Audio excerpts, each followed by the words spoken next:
अब हमारा एक मेन चैप्टर मदर चैप्टर्स को डिस्कस करते हैं जो अवामुन नास में जिसको बहुत मुश्किल पोर्ट्रे किया जाता है। हम उसको देखते हैं, आसान चैप्टर है और देखते हैं क्या है। That is IAS 8। इसमें हमने डिस्कस करना है 3 चीज़ें। इसमें हमने देखना है कि अकाउंटिंग पॉलिसीज़ क्या होती हैं, हमने उनको देखना है। इन अकाउंटिंग पॉलिसीज़ में अगर तब्दीली आ जाए, अगर ये अकाउंटिंग पॉलिसीज़ चेंज हो जाए वो किस तरह होंगी। अकाउंटिंग एस्टीमेट्स क्या होते हैं, अगर वो चेंज हो जाए हमने तो किस तरह टेकअप करना है, किस तरह लेके चलना है। और एरर्स वगैरह जो हैं वो हमने यहाँ पर लेके चलने हैं। तो बेसिकली ये चैप्टर जो है you can say that it is not a new chapter. या आपको इसमें नया कंसेप्ट जो है वो नहीं पढ़ने वाले, बल्कि व्हाट यू आर स्टडिंग कि जो हम पहले चीज़ें पढ़ के आ चुके हैं वो क्या है, वो हमने यहाँ पर लेके चलनी है। हमने उनकी एप्लीकेबिलिटी जो है वो देखनी है। हमने क्या करनी है, हमने उनकी एप्लीकेबिलिटी यहाँ पे देखनी है क्या है क्या नहीं। जैसे हम अकाउंटिंग पॉलिसीज़ पढ़ के आ चुके हैं, ठीक है। अब वो अकाउंटिंग पॉलिसीज़ हमारी चेंज हो जाए, हम उन्हें किस तरह टेकअप करेंगे, किस तरह अकाउंट फॉर करेंगे, वो लेके आएंगे। फॉर एग्ज़ाम्पल अगर आप IAS 40 में चल रहे हैं और IAS 40 में अगर आपने कॉस्ट मॉडल अडॉप्ट किया है, कॉस्ट मॉडल से आप कहते हैं नहीं मैंने फेयर वैल्यू मॉडल पे जाना है, कैसे जाएंगे। आप कॉस्ट मॉडल से रिवैल्यूएशन मॉडल पे जा रहे हैं, किस तरह जाएंगे, इनिशियल अडेप्टेशन किस तरह होगी, उस चीज़ को हमने यहाँ पर डिस्कस करना है। तो ये चीज़ें हम पढ़ के आ चुके होंगे, लेकिन देखेंगे यार अगर पॉलिसी चेंज हो रही है तो किस तरह से उसका इम्पैक्ट आएगा वो हमने यहाँ पर देखना है। उसको फाइनेंशियल स्टेटमेंट में उस इम्पैक्ट को किस तरह से रिप्रेजेंट किया जाएगा वो हमने क्या करना है यहाँ पर देखना है।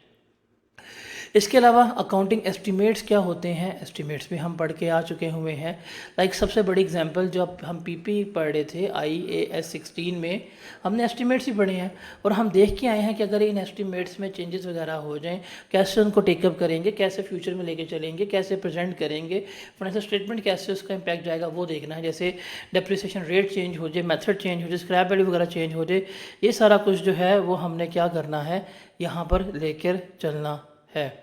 उसके अलावा फिर हम देखेंगे अगर एरर्स हो जाएं। अब एरर्स किसी भी तरह के हो जाते हैं। अब एरर्स हमारे पास पूरे सिलेबस में 2 तरह के हैं। एक है एरर्स जो करंट पीरियड एरर है, वो तो हमने जाके जो हमारा चैप्टर था करेक्शन ऑफ एरर्स, हमने वहाँ पे पढ़ लिया था कि जो फॉर द पीरियड एरर्स होंगे जो इस साल में होंगे, अगर हम साल के एंड पर इनको ठीक कर रहे हैं, रेक्टिफाई कर रहे हैं, कैसे होंगे वो हमने यहाँ पे देख लिया। हम यहाँ पे देखेंगे कि प्रायर पीरियड एरर्स जो हैं वो क्या हैं, उन्हें हमने किस तरह से लेके चलना है, उनको हमने किस तरह से अकाउंट फॉर करना है, वो हम यहाँ पे देख रहे होंगे। मतलब आप 2024 में खड़े हुए हैं और 2024 में याद आया यार 2022 में मैंने ये गलती कर दी थी, उसको 2024 में कैसे ठीक करना है, तो ये चीज़ें हमने यहाँ पे सीखनी है। तो बेसिकली हम एक नया टॉपिक नहीं पढ़ रहे, हम कोई नया टॉपिक, कोई नया चैप्टर जो है वो स्टार्ट नहीं कर रहे। हम क्या कर रहे हैं, हम एक एग्जिस्टिंग सारे टॉपिक्स, एग्जिस्टिंग सारे कंसेप्ट्स को अब यहाँ पे क्या करेंगे, इकट्ठा करेंगे और उनको लेके चलेंगे कि यार अगर इनमें ये तब्दीली आ जाए तो होगा, अगर डेप्रिसिएशन रेट चेंज हो जाए तो इसको इस तरह अकाउंट फॉर करना है। जैसे आपको अगर पता हो, जब हम गवर्नमेंट ग्रांट्स पढ़ रहे थे, गवर्नमेंट ग्रांट्स पढ़ते हुए रीपेमेंट्स वगैरह हो जाए, उन रीपेमेंट्स को इस तरह डील करना है, तो ये सारा कुछ जो है वो हमने यहाँ पढ़ना है। तो बेसिकली पॉलिसीज़, एस्टिमेट्स और प्रायर पीरियड एरर्स ये हमने देखना है, इनको अकाउंट फॉर करना कैसे करना है, इनका वो कैसे बनेगा, इम्पैक्ट कैसे आएगा, डिस्क्लोज कैसे करना है, ये चीज़ें हैं। तो ये एक नया टॉपिक नहीं है, कि हम एग्जिस्टिंग टॉपिक्स को ही क्या करेंगे, अब सम अप कर रहे होंगे, उनका फाइनेंशियल स्टेटमेंट्स के ऊपर जो बैलेंस वगैरह होगा वो हमने यहाँ पर लिखना हो, कैसे शो करना है, कैसे उनको डिस्क्लोज करना है, वो हम यहाँ पे सारा शो कर रहे होंगे। अब इसमें से कुछ थ्योरेटिकल एरिया भी है और कुछ आपके लिए मोस्ट तो न्यूमेरिकल एरिया ही है। थ्योरेटिकल एरिया मैं आपको बताता हूँ क्या है और क्या नहीं है। अच्छा, इस चैप्टर में से टेस्टिंग पे याद रखिएगा कि इस चैप्टर का वैसे इसको टेस्टिंग लेवल तो 1 है, 8 नंबर तक का सवाल आएगा, लेकिन IAS 8 plus IAS 33 plus statement of changes in equity, examiner भाई साहब जो हैं ये इन 3 स्टैंडर्ड को मर्ज करके बड़ा अच्छा सवाल जो है वो अप टू 20 मार्क्स तक जो है वो पूछ सकते हैं। बड़ा अच्छा सवाल जो है वो क्या कर सकते हैं, वो इन 20 नंबर तक का पूछ सकता है और आया हुआ है। मैं आपको सवाल करवाऊंगा, एक FL2 पर पुराने ज़माने का सवाल था, डेफोडिल्स लिमिटेड, वो आया हुआ है। वो हम देखेंगे कि किस तरह उसमें एरर्स की रेक्टिफिकेशन हम कर रहे हैं। IS8 की एप्लीकेशन है, statement of changes in equity हम बना रहे हैं, उसकी बेसिस पे हम क्या कर रहे हैं, अपना EPS निकाल रहे हैं। तो ये आपका IAS8 के लिए एक बेंचमार्क क्वेश्चन होना चाहिए। और जब हम IAS8 कर रहे होंगे तो IAS8 को प्रैक्टिस करने के लिए रिमेंबर आपके सारे कंसेप्ट जो हैं रिकॉल होने चाहिए, जो आप statement of changes in equity में पढ़ के आ चुके थे। यहाँ पे सारा आप इसको रिकॉल करना है, बिकॉज इसकी सारा प्रैक्टिस जो है, प्रैक्टिस क्वेश्चन हमारे statement of changes in equity हैं, जिसमें हम सारी रीस्टेटमेंट वगैरह कर रहे होंगे। उसके अलावा जो स्प्रिंग 24 का क्वेश्चन आया है वो भी बड़ा अच्छा सवाल है इसके ऊपर। तो ये 2 बेंचमार्क क्वेश्चन है, अगर ये 2 बेंचमार्क क्वेश्चन आपको समझ आ जाते हैं, आपका ये जो है IAS8 बड़ा इजीली आप क्या कर लेंगे, वेल मैनेज करके इसको लेके चले जाएंगे। अब इसका स्कोप इंपॉर्टेंट है, इसमें कुछ थ्योरेटिकल चीज़ें हैं वो मैं हाईलाइट करता हूँ। आपने बुक पे क्या करनी है, हाईलाइट करनी है, और आपने उनको क्या करना है, थ्योरेटिकली लेके चलना है, उनको थ्योरेटिकली डिस्कस आउट करना है। ठीक है। अब पहले है स्कोप, कि ये किन किन के ऊपर अप्लाई होगा। तो रिमेंबर IAS8 में क्या कुछ आएगा कि हमने अकाउंटिंग पॉलिसी सेलेक्ट कैसे करनी है, अप्लाई कैसे करनी है, वो इसमें आएगा। अकाउंटिंग पॉलिसीज चेंज हो जाए। अब अकाउंटिंग पॉलिसीज की सिलेक्शन का क्या मतलब है, भाईजान एक एसेट लेके आए हैं, उस एसेट पे कौन सा लगाना है। मतलब फॉर एग्जांपल सिंपल सी बात है, बड़ी सिंपल सी बात है, हमें पढ़ के आ चुके हुए हैं। आपने बिजनेस में अपने एक बिल्डिंग बनाई है, इस बिल्डिंग के ऊपर कौन सी पॉलिसी लगानी है, भाई इसको 16 में लेके जाना है, इन्वेस्टमेंट प्रॉपर्टी में लेके जाना है, क्या है क्या नहीं, यहाँ पे देखेंगे। अकाउंटिंग पॉलिसीज़ में अगर तब्दीली हो जाए, एक तब्दीली है जो स्टैंडर्ड्स में होती है, एक तब्दीली है जो वॉलंटरी होती है, कैसे करनी है, कॉस्ट मॉडल से फेरी वाली मॉडल पर कैसे हमने मूव करना है, वो देख रहे होंगे। फिर अकाउंटिंग एस्टीमेट में अगर चेंजेस आ रहे हैं, मतलब रेट चेंज हो गया, डेप्रिसिएशन मेथड चेंज हो गया, पॉलिसीज़ वगैरह चेंज हो गई, वो हम क्या करेंगे, वो हम यहाँ पर लेकर चल रहे होंगे। उसके अलावा जो प्रायर पीरियड एरर होंगे, पिछले सालों के एरर्स, उनको हमने ठीक करना है। तो ये 4 बातें जो हैं वो हम किस में डिस्कस कर रहे होंगे, IAS8 में डिस्कस आउट कर रहे होंगे। ये इसका स्कोप है। अच्छा जी, उसके बाद है कुछ डेफिनेशंस को देखते हैं, जहाँ पे अभी हम इसके थोड़ा थ्योरेटिकल डिस्कशन करेंगे, बाद में हम जाएंगे कि हम इसको न्यूमेरिकली कैसे लेके चलते हैं। अब डेफिनेशंस, अब इस चैप्टर में हम देख रहे हैं कि हमने 3 चीज़ें पढ़नी है। इस चैप्टर में हम देख रहे हैं हमने क्या पढ़नी है, हमने 3 चीज़ें पढ़नी है। हमने पढ़नी है कि अकाउंटिंग पॉलिसीज़ क्या होंगी, हमने वो देखनी है। हमने देखने हैं अकाउंटिंग एस्टीमेट्स क्या होंगे, हमने उनको देखना है। और हमने देखना है कि हमारे प्रायर पीरियड एरर्स क्या होंगे, उनको हमने देखना है क्या है और क्या नहीं है। तो इनकी बेसिक्स डेफिनेशन समझते हैं कि भाई ये होती क्या चीज़ें हैं, इनमें क्या कुछ आता है, ज़रा उसको हम देखते हैं। और सबसे पहले हम बात करते हैं, अल्लाह भला करे आपका, अकाउंटिंग पॉलिसीज़ का क्या होती हैं। देखें, अकाउंटिंग पॉलिसीज़ का मतलब क्या है, ये रूल्स हैं, ये प्रिंसिपल्स हैं जो एंटिटी अडॉप्ट कर रही है अपनी डे टू डे ट्रांजैक्शन के लिए। अब फॉर एग्जांपल आपके पास एक कारोबार है, आपके पास एक बिज़नेस है, और आप वो बिज़नेस अपना रन कर रहे हैं। आप उस बिज़नेस को किसी असूलों के तहत क्या करेंगे, लेके आएंगे, जो प्रिंसिपल्स होंगे उनके तहत क्या करेंगे, हम उसको चला रहे होंगे। ठीक है। फॉर एग्ज़ाम्पल आप अपना कारोबार कर रहे हैं, अब अपने कारोबार में एक फॉर एग्ज़ाम्पल AC लेके आते हैं, AC बाय करते हैं, बिज़नेस में लगाते हैं। अब उस AC की अकाउंटिंग क्या करनी है भाई, उसको एसेट रखना है, उसको एक्सपेंस रखना है, प्रिंसिपल्स होंगे। आप सोचेंगे यार ये कैसे लेके चलना है। आप फॉर एग्ज़ाम्पल आप रिपेयर्स करवाते हैं AC की, उसका क्या करना है, क्या उसको करना है, क्या उसको ऐसी कॉस्ट का पार्ट बनाना है, नहीं बनाना। तो ये एक स्पेसिफिक प्रिंसिपल्स हैं, रूल्स हैं, जो हमें क्या करने होते हैं, अडॉप्ट करने होते हैं अपनी ट्रांजैक्शंस के लिए, अपनी फाइनेंशियल स्टेटमेंट्स को बनाने के लिए। इन्हें हम क्या कहते हैं, अकाउंटिंग पॉलिसीज़ कह रहे होते हैं। अब अकाउंटिंग पॉलिसीज़ मल्टीपल तरह के लिए हमें मिल सकती हैं। पॉलिसी हमें रिलेट कर सकती है रिकग्निशन क्राइटेरिया के लिए, जैसे for example boring cost capitalize कब करनी है, कब नहीं करनी, कौन सी प्रॉपर्टी इन्वेस्टमेंट प्रॉपर्टी का पार्ट बनेगी, कौन सी प्रॉपर्टी इन्वेस्टमेंट प्रॉपर्टी का पार्ट नहीं बनेगी, वो इसमें आ जाएगा। उसके अलावा अगर आप बात करें गवर्नमेंट ग्रांट को कब हमने रिकग्नाइज़ करना है, कब नहीं करना, तो उससे हम एक प्रॉपर प्रिंसिपल्स बताए हैं, असूल बताए हैं, हम उनके तहत क्या करते हैं, चीज़ों को लेके चल रहे होते हैं। मुझे पता लग गया है कि यार अगर क्वालिफाइंग एसेट होगा तो उसके लिए अगर मैंने कोई बोरिंग की है और उसके ऊपर अगर बोरिंग हुई है तो वो कैपिटलाइज होगी, क्वालिफाइंग एसेट्स क्या है, सारा कुछ एक्सप्लेन किया। तो एक रिकग्निशन क्राइटेरिया हम पढ़ के आ चुके हुए हैं, कहाँ पे, पॉलिसीज़ के अंदर हम पढ़ के आ चुके हुए हैं। फिर मेजरमेंट बेसिस की अगर हमने किसी एसेट वगैरह को लेके आए हैं तो हमारी मेजरमेंट बेसिस क्या होनी चाहिए, किस तरह मेजर करना है। फॉर एग्जांपल इन्वेंट्री कैसे लेके चलनी है, हमें पता है कि हमें IAS2 कहता है inventory must be recorded to NRV और लोअर ऑफ कॉस्ट, इसके ऊपर हम क्या करते हैं, रिकॉर्ड करते हैं। इन्वेस्टमेंट प्रॉपर्टीज़ की बात करें कैसे रिकॉर्ड करनी है, हम पढ़ के आ चुके हुए हैं यार। यहाँ तो वो जाएंगे कॉस्ट मॉडल के ऊपर, यहाँ जाएंगे फेयर वैल्यू मॉडल के ऊपर। तो मेजरमेंट के रिलेटेड हमारे पास पॉलिसीज़ हैं। फिर प्रेजेंटेशन हमें यहाँ पे बताता है कि यार अगर आप अपने प्रेजेंट कर रहे हैं किस तरह प्रेजेंट करने हैं, EPS को आपने किस तरह प्रेजेंट करना है, डाइल्यूटेड EPS आपने कहाँ शो करनी है, सारा पढ़ के आ चुके हैं हम ये पढ़ के आ चुके हुए हैं कि यार जो आपकी कंटिन्यूइंग ऑपरेशंस होंगे उनको कहाँ पे लिखना है, डिसकंटिन्यूड ऑपरेशंस EPS में आपने कहाँ लिखने हैं, ये हमने पढ़ा हुआ है। फिर हम ग्रांट्स से पढ़ के आए हैं कि ग्रांट्स को प्रेजेंट करने का मेथड क्या होता है। आप डेफर्ड ग्रांट अगर उसको रिकॉर्ड करते हैं कैसे प्रेजेंट करेंगे, आप उसको एसेट से अगर लेस करवाते हैं कैसे शो करेंगे, ये सारा कुछ जो है वो हमने क्या किया हुआ है, पढ़ा हुआ है। तो ये सारी चीज़ें रिलेट कर रही हैं किससे, हमारी अकाउंटिंग पॉलिसीज से जो हैं वो रिलेट कर रही होती हैं, जिसमें क्या कुछ आ रहा है, रिकग्निशन क्राइटेरिया आ रहा है, मेजरमेंट बेसिस आ रही होती हैं, प्रेजेंटेशन, मतलब किसी भी चीज़। मेरे बिजनेस में अगर ये पेन आया है, इस पेन की अकाउंटिंग क्या होगी, क्या इसको एसेट बनाना है, नहीं बनाना, एक्सपेंस में करना है, नहीं करना, उसके लिए सारी क्या होंगे हमारे लिए पॉलिसीज़ होंगे जिन्हें हम क्या कर रहे होंगे, अप्लाई कर रहे होंगे। Is that clear? अब पॉलिसीज़ को तो हमें लग गया पता, अब हम देखते हैं अकाउंटिंग एस्टीमेट्स को। अब ये अकाउंटिंग एस्टीमेट्स भी हम पढ़ के आ चुके हुए हैं क्या होते हैं। अकाउंटिंग एस्टीमेट्स बेसिकली क्या हैं, ये बेसिकली हमने अंदाज़े लगाए होते हैं कि यार फ्यूचर में हमें ये कुछ करना पड़ सकेगा।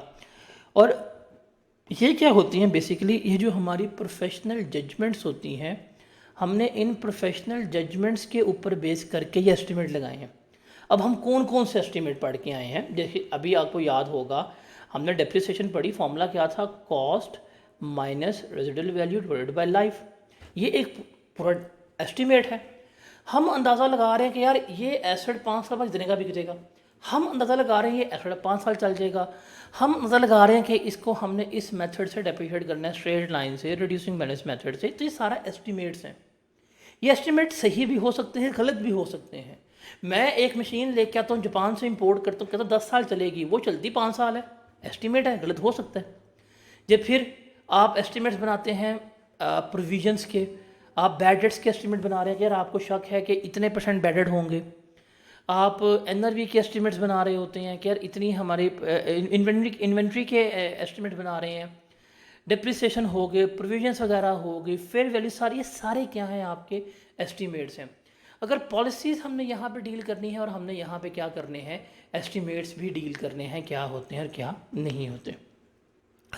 उसके बाद हम बात करेंगे एरर्स की। अब एरर्स हमारे पास क्या हैं, इसको ज़रा हमने यहाँ पर देखना है। अब एरर्स की जब भी बात होगी ना, तो remember there are 2 types of errors, there are 2 types of error. एक वो है जो हमारे करंट पीरियड एरर है, मतलब हमारा अकाउंटिंग ईयर शुरू हुआ 1 जनवरी 2024 को, हमारा अकाउंटिंग ईयर ख़त्म हुआ 31 दिसंबर 2024 को। इसी साल एरर हुआ, इस साल आइडेंटिफाई हो गया, हम इसे क्या कर लेंगे, ठीक कर लेंगे। और इसके लिए जो हम चैप्टर पढ़ के आ चुके हुए हैं वो है रेक्टिफिकेशन ऑफ एरर। यहाँ पे हम किसकी बात कर रहे हैं, यहाँ पे हम बात कर रहे हैं प्रायर पीरियड एरर की। मतलब मैं यहाँ पे खड़ा हुआ हूँ 24 में, 31 दिसंबर 24 में मुझे याद आया कि यार एक ऐसा एरर था जो मैंने 2022 में किया था, वो मुझे यहाँ पे आइडेंटिफाई हो रहा है। और अभी जो मुझे एरर आइडेंटिफाई हो रहा है, अगर मैंने इसको ठीक ना किया तो फिर क्या हो सकता है, जो मेरे यूज़र्स हैं उनकी डिसीजन मेकिंग चेंज हो सकती है। तो ये मेरे क्या कहलाते हैं, ये मेरे प्रायर पीरियड एरर कहला रहे होते हैं। अब ये आते क्यों हैं, आपने मैथमेटिकल मिस्टेक कर दी है, अरिथमेटिकल मिस्टेक्स कर ली हैं, पॉलिसीज गलत लगा ली हैं, एक चीज़ एक्सपेंस आउट करनी थी कैपिटलाइज कर दी है, कैपिटलाइज करनी थी एक्सपेंस आउट करनी है, रेट 10 था 12 लगा दिया, लगाना स्ट्रेट पे था रिड्यूसिंग बैलेंस में लगा दिया। ये सारी चीज़ें वगैरह से आपकी क्या हो सकती हैं, आ रही हैं। तो बेसिकली एरर्स क्या होते हैं, ये मैथमेटिकल मिस्टेक्स होती हैं, अकाउंटिंग पॉलिसीज गलत लगा देते हैं आप, या फैक्ट्स आप सही तरह प्रेजेंट नहीं करते हैं, या फ्रॉड का एलिमेंट भी शामिल होता है। तो ये 3 चीज़ें हमने क्या करनी है, डिस्कस आउट करनी है। अब ये सारा कुछ जो है ना इन्फॉर्मेशन आपने डिक्लेयर नहीं की, नहीं बताई, जो भी वट एवर मसला है, इसमें जो हम चीज़ आइडेंटिफाई करते हैं वो क्या है कि हमारी इन्फॉर्मेशंस जो हैं वो या तो मटेरियल होंगी, या हमारी इन्फॉर्मेशन जो हैं वो क्या होंगी, इमटेरियल होंगी। ये आप चीज़ देखनी है। किसी भी चीज़ को हम मटेरियल या इमटेरियल कब कहते हैं, रिमेंबर कि अगर हम उसको ना डिस्क्लोज़ करें, अगर हम उसको ना बताएं, उसकी ओमिशन की वजह से या उसको मिसस्टेट करने की वजह से जो प्राइमरी यूज़र्स है फाइनेंशियल स्टेटमेंट का, वो डिसीव हो सकता है, या उसकी डिसीजन मेकिंग चेंज हो सकती है, फिर तो है वो मटेरियल। इमटेरियल कब है कि भाई जब अगले बंदे को फ़र्क ही नहीं पड़ता। अगर आपकी फॉर एग्ज़ाम्पल सेल्स जो हैं वो 10 मिलियन की हैं, ठीक है, और आपने एक सेल की है 10 रुपये की, और 10 रुपये की सेल्स जो है वो आप रिकॉर्ड करना याद नहीं रहा। अब ये भी याद नहीं रहा, this is your error, but this is not that error कि जिसकी वजह से अगले बंदे की पूरी डिसीजन मेकिंग चेंज हो जाए। This is immaterial. हाँ, सेल्स आपकी इतनी है, आपने एक एसेट परचेज किया, एसेट की कीमत जो है वो 6 मिलियन थी, आपने उस एसेट को रिकॉर्ड ही नहीं किया, आपने उसको एक्सपेंस आउट कर दिया। ये मिस्टेक है, ये बड़ी मटीरियल है। इसकी वजह से अगली एंटिटी की पूरी डिसीजन मेकिंग जो है वो चेंज हो रही होगी। तो जब भी हमने ये सारा कुछ पढ़ना है तो हमने किस इन्फॉर्मेशन को टेकअप करना है, जो मटीरियल होगी, जिसको जो इन्फॉर्मेशन जो एरर मटीरियल होगा, हमने क्या करना है, हमने उसको ही रेक्टिफाई करना है। ठीक है, एग्जाम्पल देखते हैं इससे रिलेटेड। हम कहते हैं जी, whether the following are changes in accounting policies. बताएं जी, क्या ये अकाउंटिंग पॉलिसीज़ हैं, एस्टीमेट्स हैं, या प्रायर पीरियड एरर है। ये हमने क्या करना है, बताना है। पहला है, an entity change its accounting for land and building from cost model to revaluation model. भाई पॉलिसी चेंज हो रही है, इसके लिए हम पूरा स्टैंडर्ड पढ़ के आ चुके हैं IAS 16, तो that is the change of policy. फिर plant was revise downward following impairment loss. अब प्लांट को नीचे लेके आ रहे हैं, इम्पेयरमेंट लॉस हो गया है, तो ये एस्टीमेट है, अंदाज़ा लगाया था, ये एस्टीमेट है। डेप्रिसिएशन मेथड चेंज कर रहे हैं स्ट्रेट लाइन से रिड्यूसिंग बैलेंस मेथड के ऊपर, ये भी हमारा क्या कहलाएगा, एस्टीमेट कहला रहा होगा। कॉस्ट फॉर्मूला चेंज कर दिया FIFO से एफको के ऊपर, तो ये तो हम स्टैंडर्ड ने कहा हुआ है, तो that is change in policy. It was discovered that companies last year inventory sheets for undercasted. पिछले साल इन्वेंट्री हमने कम रिकॉर्ड कर दी है, 100 की लिख दी 90 की, तो भाई ये प्रायर पीरियड एरर कहलाएगा, इसे हम क्या कहेंगे, एरर कहेंगे। It was discovered that NRV of inventory was much lower than expected. अब ये कहाँ पे एक्सप्लेन किया गया है, ये हमारे पास स्टैंडर्ड IAS 2, अगर ये सीन है तो ये क्या कहलाएगा, चेंजेस इन अकाउंटिंग एस्टीमेट में आ रहा होगा। और आखिरी है, presentation change from current to order of liquidity in statement of financial position. तो ये statement of changes in IAS 1 के मुताबिक कर रहे हैं, तो ये हमारा क्या कहलाएगा, अकाउंटिंग पॉलिसी कहला रहा होगा। तो बेसिकली ये चीज़ें हैं जो हमने लेके चलनी होती हैं। अब अकाउंटिंग ट्रीटमेंट की बात करते हैं। ठीक है, अकाउंटिंग ट्रीटमेंट में हमने 2 चीज़ें देखनी हैं, बेसिकली 3 चीज़ें देखनी हैं। एक हमने देखना है रेट्रोस्पेक्टिव एप्लीकेशन, एक हमने देखनी है प्रोस्पेक्टिव एप्लीकेशन। ठीक है, अब इसको ज़रा हमने यहाँ पर समझना है क्या है और क्या नहीं है। देखें जी, रेट्रोस्पेक्टिव और प्रोस्पेक्टिव को हम समझते हैं इस डेट से। आज फॉर एग्जांपल हमारे पास डेट है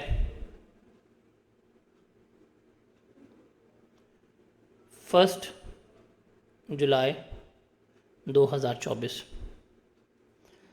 यहाँ पे हमें कोई इन्फॉर्मेशन जो है वो पता चलती है। ठीक है, आज के दिन हमें इन्फॉर्मेशन चलती है पता, हम कहते हैं ठीक है हमें लग गई पता, ठीक, आज के बाद मुस्तकबिल में हम इसी इन्फॉर्मेशन के मुताबिक काम करेंगे। आज लगा पता, फ्यूचर में क्या करेंगे, जाके इसको अप्लाई करेंगे, मतलब आज से टुडे एंड फ्यूचर, इसको हम कहते हैं प्रोस्पेक्टिव एप्लीकेशन, कि आज से हम कर रहे हैं, मुस्तकबिल के लिए इसे कैरी करेंगे। ये क्या कहलाती है? हमारा प्रोस्पेक्टिव एप्लीकेशन कहलाती है। जैसे हमारे अकाउंटिंग एस्टीमेट्स चेंज होते हैं, जैसे हमारे अकाउंटिंग एस्टीमेट चेंज होते हैं, हम क्या देखते हैं? फॉर एग्जांपल, अगर मेरे एसेट की लाइफ जो है वो 5 साल नहीं 3 साल रहेगी, मतलब ठीक है ओके, हम फ्यूचर में जो है अब उसको 3 साल के मुताबिक डेप्रिशिएट करेंगे। हमें पढ़ के आ चुके हैं, हम पता है जी, हम पहले डेप्रिशिएट करें 10% के ऊपर, हमें लगता है 10% नहीं है तो 20% होना चाहिए। हम क्या करेंगे? हम मुस्तकबिल में उसको क्या करेंगे?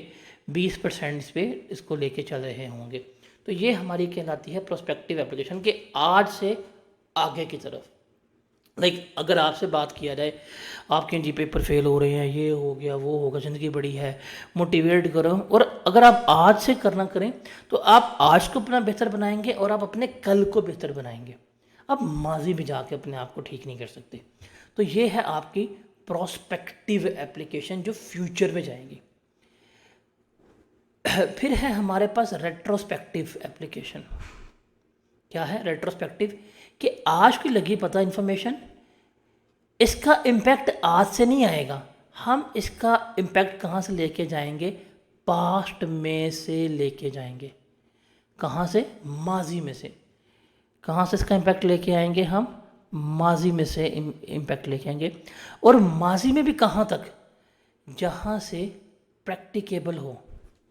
क्या हो? प्रैक्टिकेबल, कि जहाँ तक हम इसका इम्पैक्ट कैलकुलेट कर सकते हैं, जहाँ तक हम इसका इम्पैक्ट जो है वो कैलकुलेट कर सकते हैं, वहाँ तक जाके हम क्या करेंगे?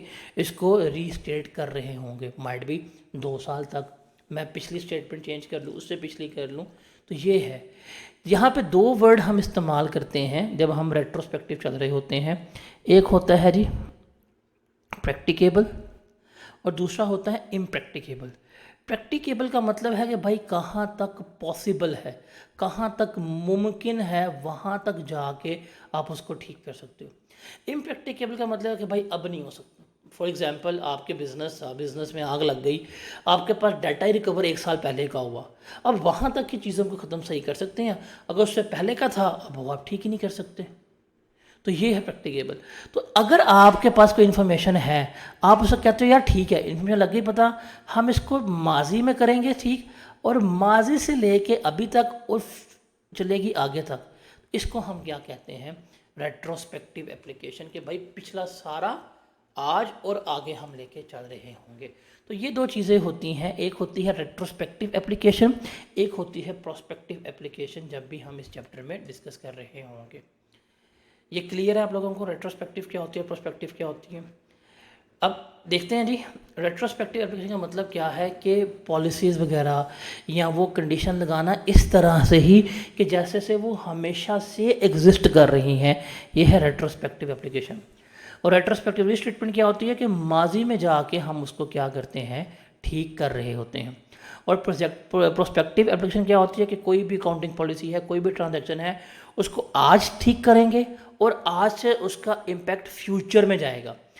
ये जो रेट्रोस्पेक्टिव होती है, इसका टैक्स, इसका इम्पैक्ट कहाँ जाएगा? इसका इम्पैक्ट हम पास्ट में भी लेके जाएंगे और उसकी बेसिस पे फ्यूचर में भी जाएगा। लेकिन जो प्रोस्पेक्टिव होती है, इसका इम्पैक्ट सिर्फ कहाँ जाएगा? फ्यूचर में जाएगा। और रेट्रोस्पेक्टिव एप्लीकेशन कहाँ तक होती है? जहाँ तक हमारे लिए प्रैक्टिकेबल हो। जहाँ पे जाकर चीज़ें हमारे लिए इम्प्रैक्टिकेबल हो जाएंगी, वहाँ पे जाके हम रेट्रोस्पेक्टिव एप्लीकेशंस जो हैं वो नहीं कर सकते। Is that clear? चलें जी आगे चलते हैं और आगे हम देखते हैं कि हमने अकाउंटिंग पॉलिसीज़ जो हैं वो सिलेक्ट करनी है और अप्लाई करनी है, कैसे करेंगे और किस तरह से हम अपनी पॉलिसीज़ को लेकर चल रहे होंगे, कि हमारी जो पॉलिसीज़ हैं वो हमने किस तरह से लेके चलनी है। अब फॉर एग्ज़ाम्पल पॉलिसीज़ क्या होनी चाहिए उसको देखते हैं। फॉर एग्ज़ाम्पल, आप एक बिल्डिंग जो है वो ख़रीदते हैं। अब जो बिल्डिंग आपने ख़रीदी है, इस बिल्डिंग के लिए अब अकाउंटिंग ट्रीटमेंट करना है। अब पॉलिसीज़ देखेंगे। तो जब पॉलिसीज़ की बात करते हैं तो हम सबसे पहले देखते हैं कि हमारा रेलेवेंट स्टैंडर्ड कौन सा मौजूद है। हम देखते हैं क्या हमारे पास रेलेवेंट स्टैंडर्ड जो है वो अवेलेबल है, रेलेवेंट स्टैंडर्ड मौजूद है कि नहीं है। अब मुझे पता है मैंने बिल्डिंग परचेज़ की है, बिल्डिंग परचेज़ करने के लिए जो मेरा रेलेवेंट स्टैंडर्ड है वो है IAS 16। वो क्या है मेरा IAS 16, जो मुझे बताता है कि यार अगर कोई एसेट बिज़नेस में आएगा, कोई एसेट बिज़नेस में ख़रीदा जाएगा, कोई एसेट बिज़नेस में परचेज़ होगा, उसको हमने किस तरह से कैपिटलाइज करना है, कैसे हमने उसकी कॉस्ट मेजर करनी है, हमें बताते हैं। फिर हमने उसको डेप्रिशिएट कैसे करना है वो भी हमें बता रहा होता है। उसके बाद अगर फ्यूचर में इसको लेके जाना, सब्सिक्वेंटली उसको कैसे हमने मेजर करना है, हमने उसको कॉस्ट मॉडल पे कैसे लेके जाना है, हमने उसको रिवैल्यूएशन में ले जाना है। अब मेरे पास एक रेलेवेंट स्टैंडर्ड मौजूद है। तो जब भी हमारे कोई ट्रांजैक्शन होती है, कोई भी इवेंट हुआ है, हम देखते हैं क्या उस ट्रांजैक्शन के लिए, उस इवेंट के लिए क्या कोई रेलेवेंट स्टैंडर्ड मौजूद है। अगर रेलेवेंट स्टैंडर्ड मौजूद है तो हम क्या करेंगे, जो स्टैंडर्ड में पॉलिसीज़ लिखी हैं, जो रूल्स दिए हुए हैं, हम क्या करते हैं वही अप्लाई करते हैं। हम क्या करते हैं, रेलेवेंट स्टैंडर्ड जो है अप्लाई कर देंगे। मतलब अगर एसेट ख़रीदा है तो IAS 16 के मुताबिक है, अगर लोन लिया है एसेट के लिए तो IAS 23 अप्लाई कर रहे होंगे, अगर गवर्नमेंट की तरफ से पैसे वगैरह मिल गए हैं बोरिंग कॉस्ट अप्लाई हो जाएगी, बिल्डिंग लिया रेंटल पर्पज़ के लिए IAS 40 अप्लाई हो जाएगा। तो जिनके स्टैंडर्ड्स मौजूद हैं हम इन्हें क्या करेंगे, हम इनको इसके मुताबिक ट्रीट कर रहे होंगे।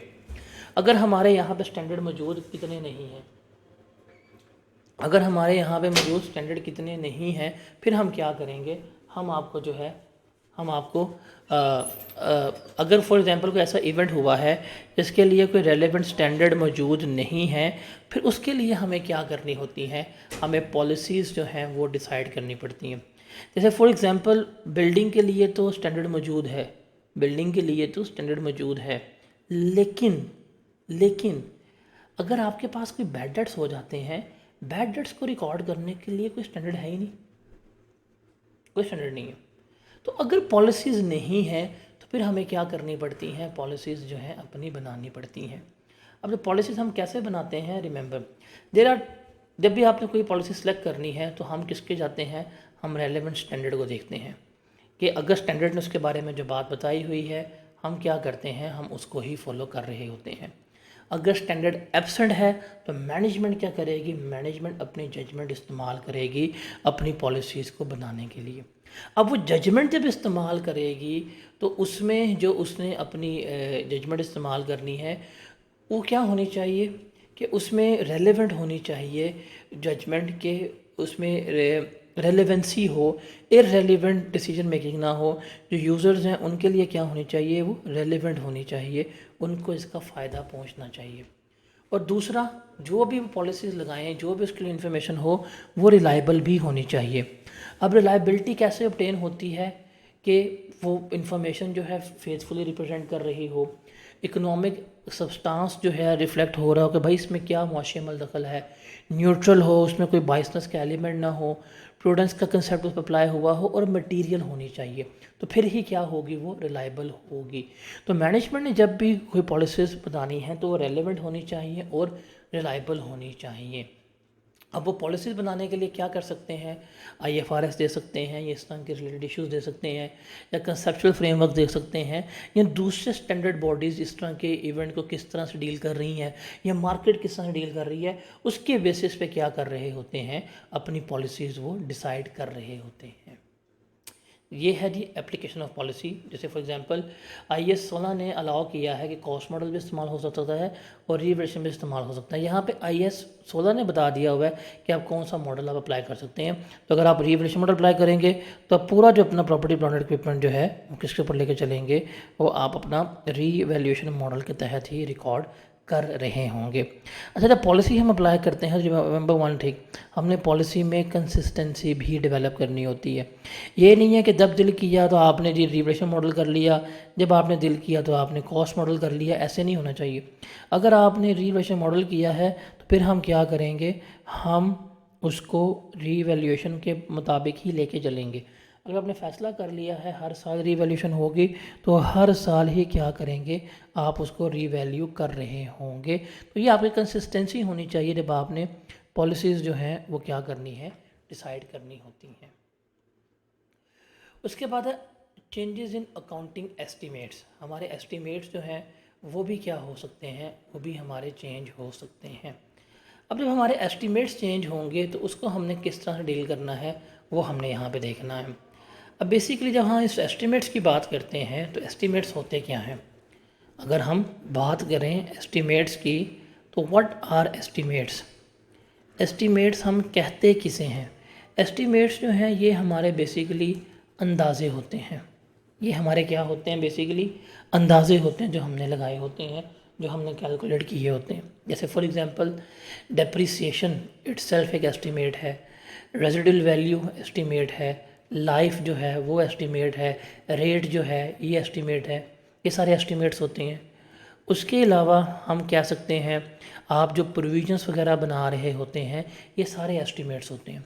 अब जब एक कंपनी ने एस्टीमेट सेट किए होते हैं तो वो अपनी बेस्ट जजमेंट के मुताबिक अपने एस्टीमेट बनाते हैं, अपनी बेस्ट जजमेंट के मुताबिक अपने एस्टीमेट बनाता है।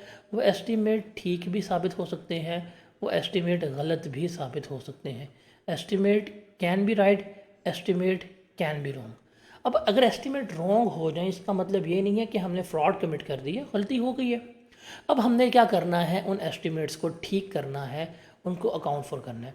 तो जब एस्टीमेट्स चेंज होंगे रिमेंबर तो उसको हमने क्या करना है, इसका इम्पैक्ट जो है वो प्रोस्पेक्टिवली जा रहा होगा। मतलब जब भी एस्टीमेट चेंज होंगे करंट पीरियड में इम्पैक्ट आएगा और फ्यूचर सारा हमने क्या करना है उसको अपना ठीक करना होगा। तो जहाँ पे भी एस्टीमेट्स इन्वॉल्व हैं, एस्टीमेट हमारे अंदाजे हैं, हमने मेजरमेंट्स की हुई हैं एक फ्यूचर की अनसर्टेनिटी को लेके। मुझे आज नहीं पता, आज मैं सेल्स कर रहा हूँ उधार के ऊपर, मैं आज मेजरमेंट करूँगा इतने % चांसेस हैं कि शायद मेरा बैड डेट हो जाए, तो ये एक एस्टीमेट लगाया हुआ है। ये ठीक भी हो सकते हैं, ये गलत भी हो सकते हैं। अगर ये गलत वगैरह होंगे तो हम इसे क्या करेंगे, ठीक करेंगे। और इसकी स्टेटमेंट जो है ये स्टेटमेंट वो हमेशा प्रोस्पेक्टिव होती है, आज ठीक करना है और फ्यूचर में सारा इसका इम्पैक्ट जो है वो हमने क्या करना है, लेकर चल रहे होना होता है। ये रिमेंबर। अच्छा जब इसमें क्या होगा, जब इसमें इम्पैक्ट होगा तो प्रॉफिट एंड लॉस में क्या इम्पैक्ट जाएगा एस्टीमेट्स का, करंट ईयर का प्रॉफिट एंड लॉस अकाउंट हम सही करेंगे और इसका इम्पैक्ट जो है फ्यूचर में जा रहा होगा। फिर एसेट्स, लायबिलिटीज़ और इक्विटीज़ ये भी क्या होंगी, एडजस्ट होंगी उस वैल्यू से जितनी हमारी स्टेटमेंट में चेंजेस आई हैं। और डिस्क्लोजर हम क्या देंगे, हम बता देंगे कि जो एस्टीमेट चेंज हुआ है इसका करंट पीरियड में कितना इम्पैक्ट आया है और उसका फ्यूचर में कितना इम्पैक्ट आएगा, ये हमने क्या करना होगा, बताना होगा। तो ये टेबल जो है ये आपने देखना है, ये आपने बस टेबल के रूल्स याद रखने हैं कि अगर एस्टीमेट चेंज हो तो उसका प्रॉफिट एंड लॉस अकाउंट में क्या इम्पैक्ट है, एसेट एंड लायबिलिटीज़ में क्या इम्पैक्ट है और डिस्क्लोजर में क्या कुछ होगा, ये आप लोगों ने ज़रा रीड कर लेना। तो ये चीज़ आपने याद रखनी है, ये हम सारा वैसे पढ़ के आ चुके हैं। जैसे एग्जाम्पल ये हम सारी एस्टीमेट्स की आप जब जाकर देखेंगे ना IAS 16 में बाकायदा आपको एस्टीमेट्स जब मैं करवा रहा था वहाँ पे बता के आ चुका हूँ कि यार ये करंट पीरियड इम्पैक्ट आएगा, फ्यूचर में ये जाएगा और डिस्क्लोजर में हम इस तरह कर रहे होंगे। तो वहाँ हमने ये हरी डिस्कशन की हुई थी। जैसे कहता है जी a non current asset was purchase for rupees 2 lakh रुपये ऑन 1 जनवरी 2021। कब लिया आपने, 1 जनवरी 2021 को आपने एसेट परचेज किया। इसकी यूजफुल लाइफ थी 10 साल एंड इट वॉज एक्सपेक्टेड इसकी रेजिडुअल वैल्यू नील है। Asset is being depreciated under straight line method, उसको हम डेप्रिशिएट करें स्ट्रेट लाइन मेथड से। A review of non current asset during 2003 में लगा पता हमें जाके due to technological changes the useful life of asset is only 6 year in total. अब यार यहाँ पे पढ़ना है कि भाई हम तो कह रहे थे जलना ये 10 साल है, अब लग रहा है इसकी टोटल लाइफ ही 6 साल है, 10 तो है ही नहीं। और उस 6 से भी हमने क्या कर लिया हुआ है, इस्तेमाल कर लिया है। हमने क्या कर लिया, 6 में 2 साल इस्तेमाल हो चुका हुआ है। Therefore asset has a remaining useful life of 4 year. अब इसकी बकाया लाइफ जो बची है वो कितनी है, 4 साल बची है। तो अब हमारा एस्टीमेट चेंज हो गया, अब हमने इस एस्टीमेट को ठीक करना है। अब आप देखो ये आपको लग रहा है पता 2023 में, इससे जो पहले वाला हुआ वो गलत तो नहीं था, वो ठीक था, लेकिन आज लग रहा है पता, तो आज और इसका इम्पैक्ट फ्यूचर में लेके आना है। तो जिस दिन हमारा एस्टीमेट चेंज होता है, हमें पढ़ के आ चुके हैं, प्रैक्टिस करवा चुके हैं कि हम क्या लेते हैं, कैरिंग वैल्यू। तो मेरे पास एसेट था 2 लाख रुपए का, 2 साल इसको डेप्रिशिएट किया हुआ था, तो 2 साल डेप्रिशिएट करके इसकी कैरिंग वैल्यू जो है वो कितनी आ रही थी, 1,60,000। अब हमारा क्या हो गया, एस्टीमेट चेंज हो गया। अब इसकी रिमेनिंग लाइफ कितनी है, 4 साल। तो हमने क्या करना है, हमने अब इसको रिमेनिंग लाइफ पे, ये हम पढ़ के आ चुके हुए हैं, जो रिमेनिंग यूज़फुल लाइफ होती है एस्टीमेट चेंज होने के बाद, उस पर डिवाइड करेंगे 4 के ऊपर, तो मेरे पास आ जाएगा जी कितनी होगी डेप्रिसिएशन, 40,000। अब करंट ईयर में इसका इम्पैक्ट क्या आएगा, तो करंट ईयर में इसकी डेप्रिसिएशन 20,000 नहीं बल्कि क्या होगी, 40,000 चार्ज होगी, और फ्यूचर में भी हम इसको 40,000 डेप्रिशिएट कर रहे होंगे। तो ये सारा कुछ बड़ी तफसील से मैंने आप लोगों को IAS 16 में जो है वो सिखाया था। अच्छा जी, जब हम अपनी फाइनेंशियल स्टेटमेंट्स बना रहे होंगे ना, तो हमने कंपैरेटिव भी बनानी होती है। तो हमने क्या करनी है, हमने कंपैरेटिव भी कैलकुलेट साथ करके देनी होगी। मतलब अगर मैं 2024 की फाइनेंशियल स्टेटमेंट बना रहा हूँ, तो मैंने 2023 के भी कंपैरेटिव्स जो हैं वो क्या करने होंगे, साथ गिवन करने होंगे, ताकि कंपैरिजन सही हो जाए। और अगर हमारा कोई चेंज इन पॉलिसी हुई है, कोई रेट्रोस्पेक्टिव रीस्टेटमेंट हो रही है, तो अगर प्रैक्टिकेबल है तो हम तीसरे साल की भी जो क्लोजिंग होगी या इसका ओपनिंग डाटा जो होगा वो भी क्या करेंगे, हम प्रोवाइड कर रहे होंगे। ये तो था हमारे पास, डैट वॉज एप्लीकेशन और बेसिक कंसेप्ट। अब हम देखते हैं कि चेंज इन अकाउंटिंग पॉलिसी, अगर हमारी अकाउंटिंग पॉलिसी में चेंज हो जाए। अब जब चेंज की बात करते हैं ना, जब हम तब्दीली की बात करते हैं, तब्दीली दो तरह से होती है। एक है रिक्वायर्ड बाय स्टैंडर्ड, एक है जी रिक्वायर्ड बाय IFRS कि स्टैंडर्ड ही आपका चेंज हो गया। क्या हो गया, स्टैंडर्ड ही आपका चेंज हो गया है। अब जब स्टैंडर्ड चेंज हो गया है, तो अब उसने जो आपको नई पॉलिसी बताई है आप उसके मुताबिक लेके चलेंगे। उसने जो ट्रांजिशन वगैरह कुछ भी बताई है आप उसको लेके चल रहे होंगे। जैसे फॉर एग्जांपल, आज से कुछ अर्सा पहले जो बोरिंग कॉस्ट जो है थी, वो ऑप्शनल थी कि आप उसे कैपिटलाइज भी कर सकते हो और आप उसको प्रॉफिट एंड लॉस अकाउंट का भी पार्ट बना सकते हो। स्टैंडर्ड चेंज हो गया, उन्हें कहा नहीं, अब बोरिंग कॉस्ट जो भी होगी क्वालिफाइंग एसेट कैपिटलाइज हुई है, तो सब ने क्या किया, जो change that was by standard, सब ने क्या किया, कैपिटलाइज किया, सबकी फाइनेंशियल स्टेटमेंट जो है रिवाइज हुई।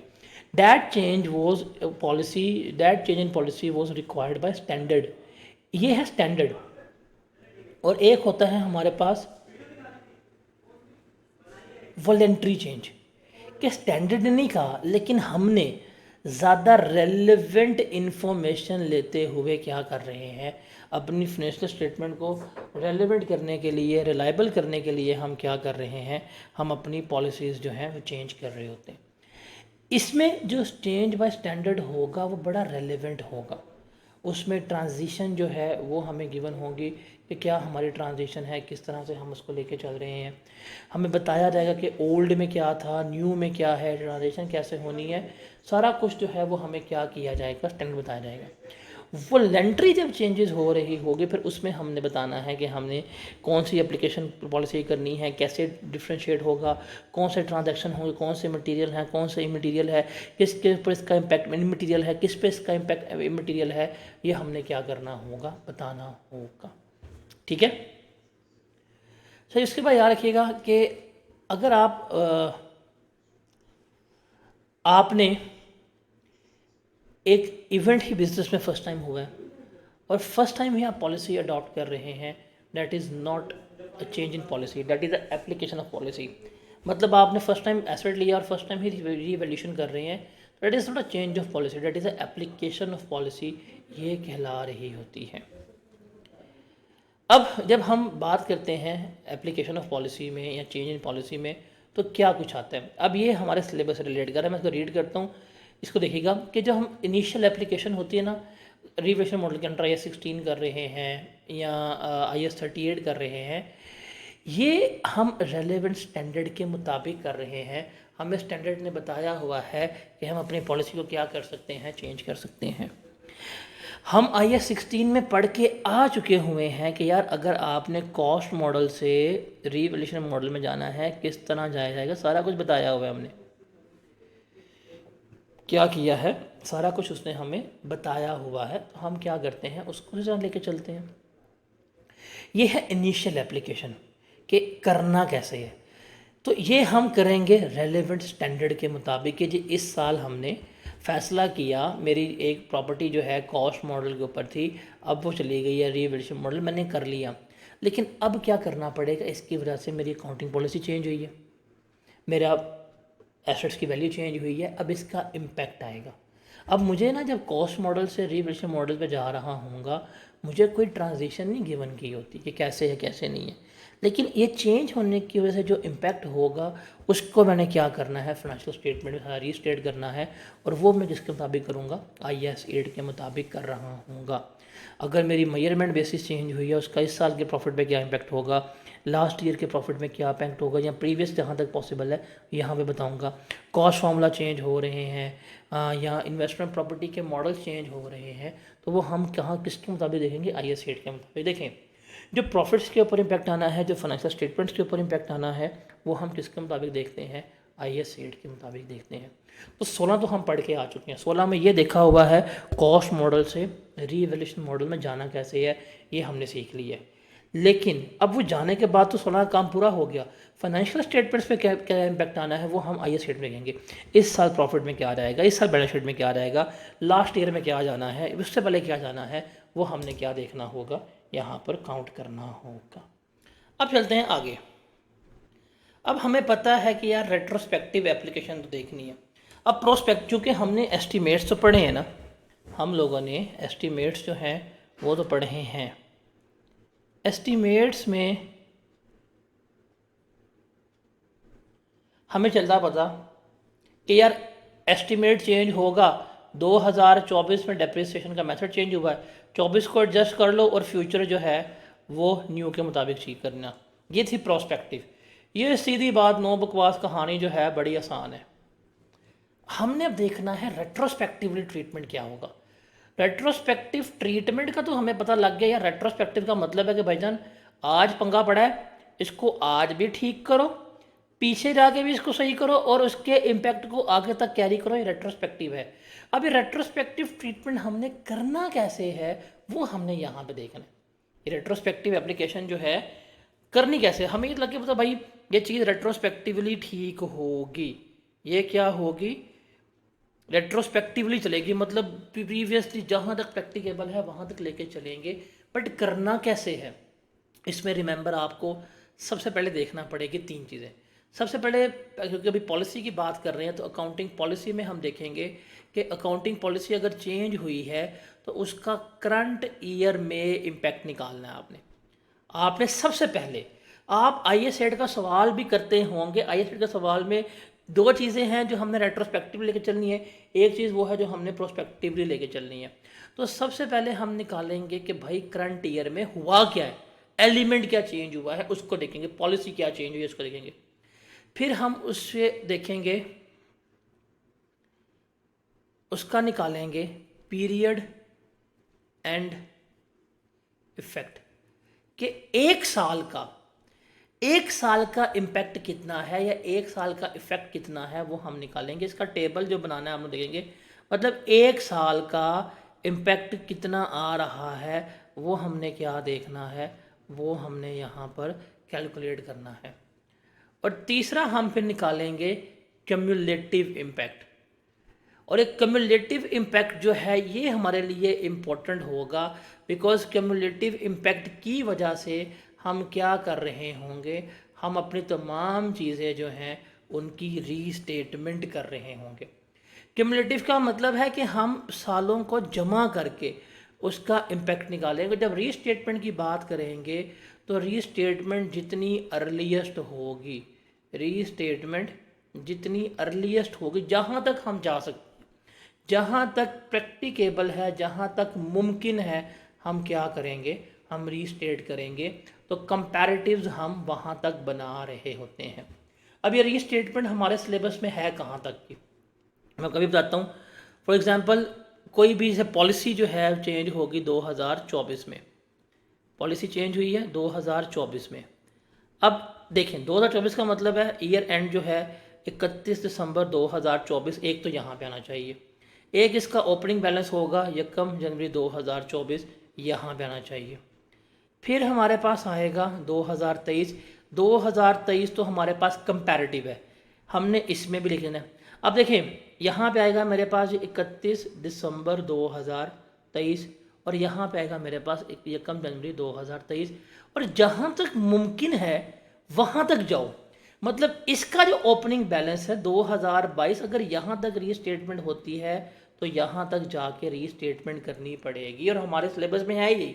हम सीखेंगे यही कि हम किसी भी चीज़ को जब रेट्रोस्पेक्टिव लेके चल रहे हैं तो हम इसका क्लोजिंग जाके ठीक करेंगे। इवन अगर इसका ओपनिंग गिवन है हम इसके ओपनिंग का भी इम्पैक्ट निकालेंगे। इसके ओपनिंग का इम्पैक्ट क्लोजिंग पे क्या आया, फिर इसका क्लोजिंग इसका ओपनिंग होगा, फिर इसका इम्पैक्ट यहाँ पे आया, फिर इसका क्लोजिंग इस साल का ओपनिंग होगा और करंट ईयर इम्पैक्ट क्या आया, ये हम सारा कैलकुलेट करेंगे। और ये सारा कैलकुलेट हम कब करेंगे, जब हम उसका क्यूमुलेटिव इम्पैक्ट निकाल रहे होंगे। क्यूमुलेटिव इम्पैक्ट निकालने की वजह से हम ये सारे रीस्टेटमेंट और जहाँ तक प्रैक्टिकेबल होगा हम वहाँ तक क्या कर सकते हैं, चीज़ों को लेकर चल रहे होते हैं। देखिए जी, इस एग्जाम्पल है, a company presents comparative for the previous years only. During the year 31 December 2023, its changes in accounting policy and its the changes must be applied retrospectively. अब वो चेंजेस जो हैं रेट्रोस्पेक्टिवली लेके चलने चाहिए। If there were no change in the accounting policy, अगर policy में कोई चेंज नहीं है तो वो सिर्फ अपनी 2023 की और प्रीवियस ही क्या करेगी, रीस्टेट करेगी। अगर पॉलिसी में चेंज है तो वो 2022 का ओपनिंग मतलब जो 2021 का क्लोजिंग होगा उससे भी क्या करना पड़ेगा, इसको रीस्टेट करना पड़ेगा। जैसे ये एक एग्जांपल है, हम इसको देखते हैं। ठीक है जी, सवाल पढ़ते हैं, अब हमें समझ आएगी। और आपने एक चीज़ देखनी है कि आपने आई कैप में भी जाके ये टेबल बनाना है। सवाल है, देख लेते हैं इसको। रिक्वायरमेंट है जी, प्रिपेयर द एक्सट्रैक्ट्स, आपने एक्सट्रैक्ट्स बनाने हैं इंक्लूडिंग कंपैरेटिव अमाउंट, जिसमें कंपैरेटिव अमाउंट शामिल होगी।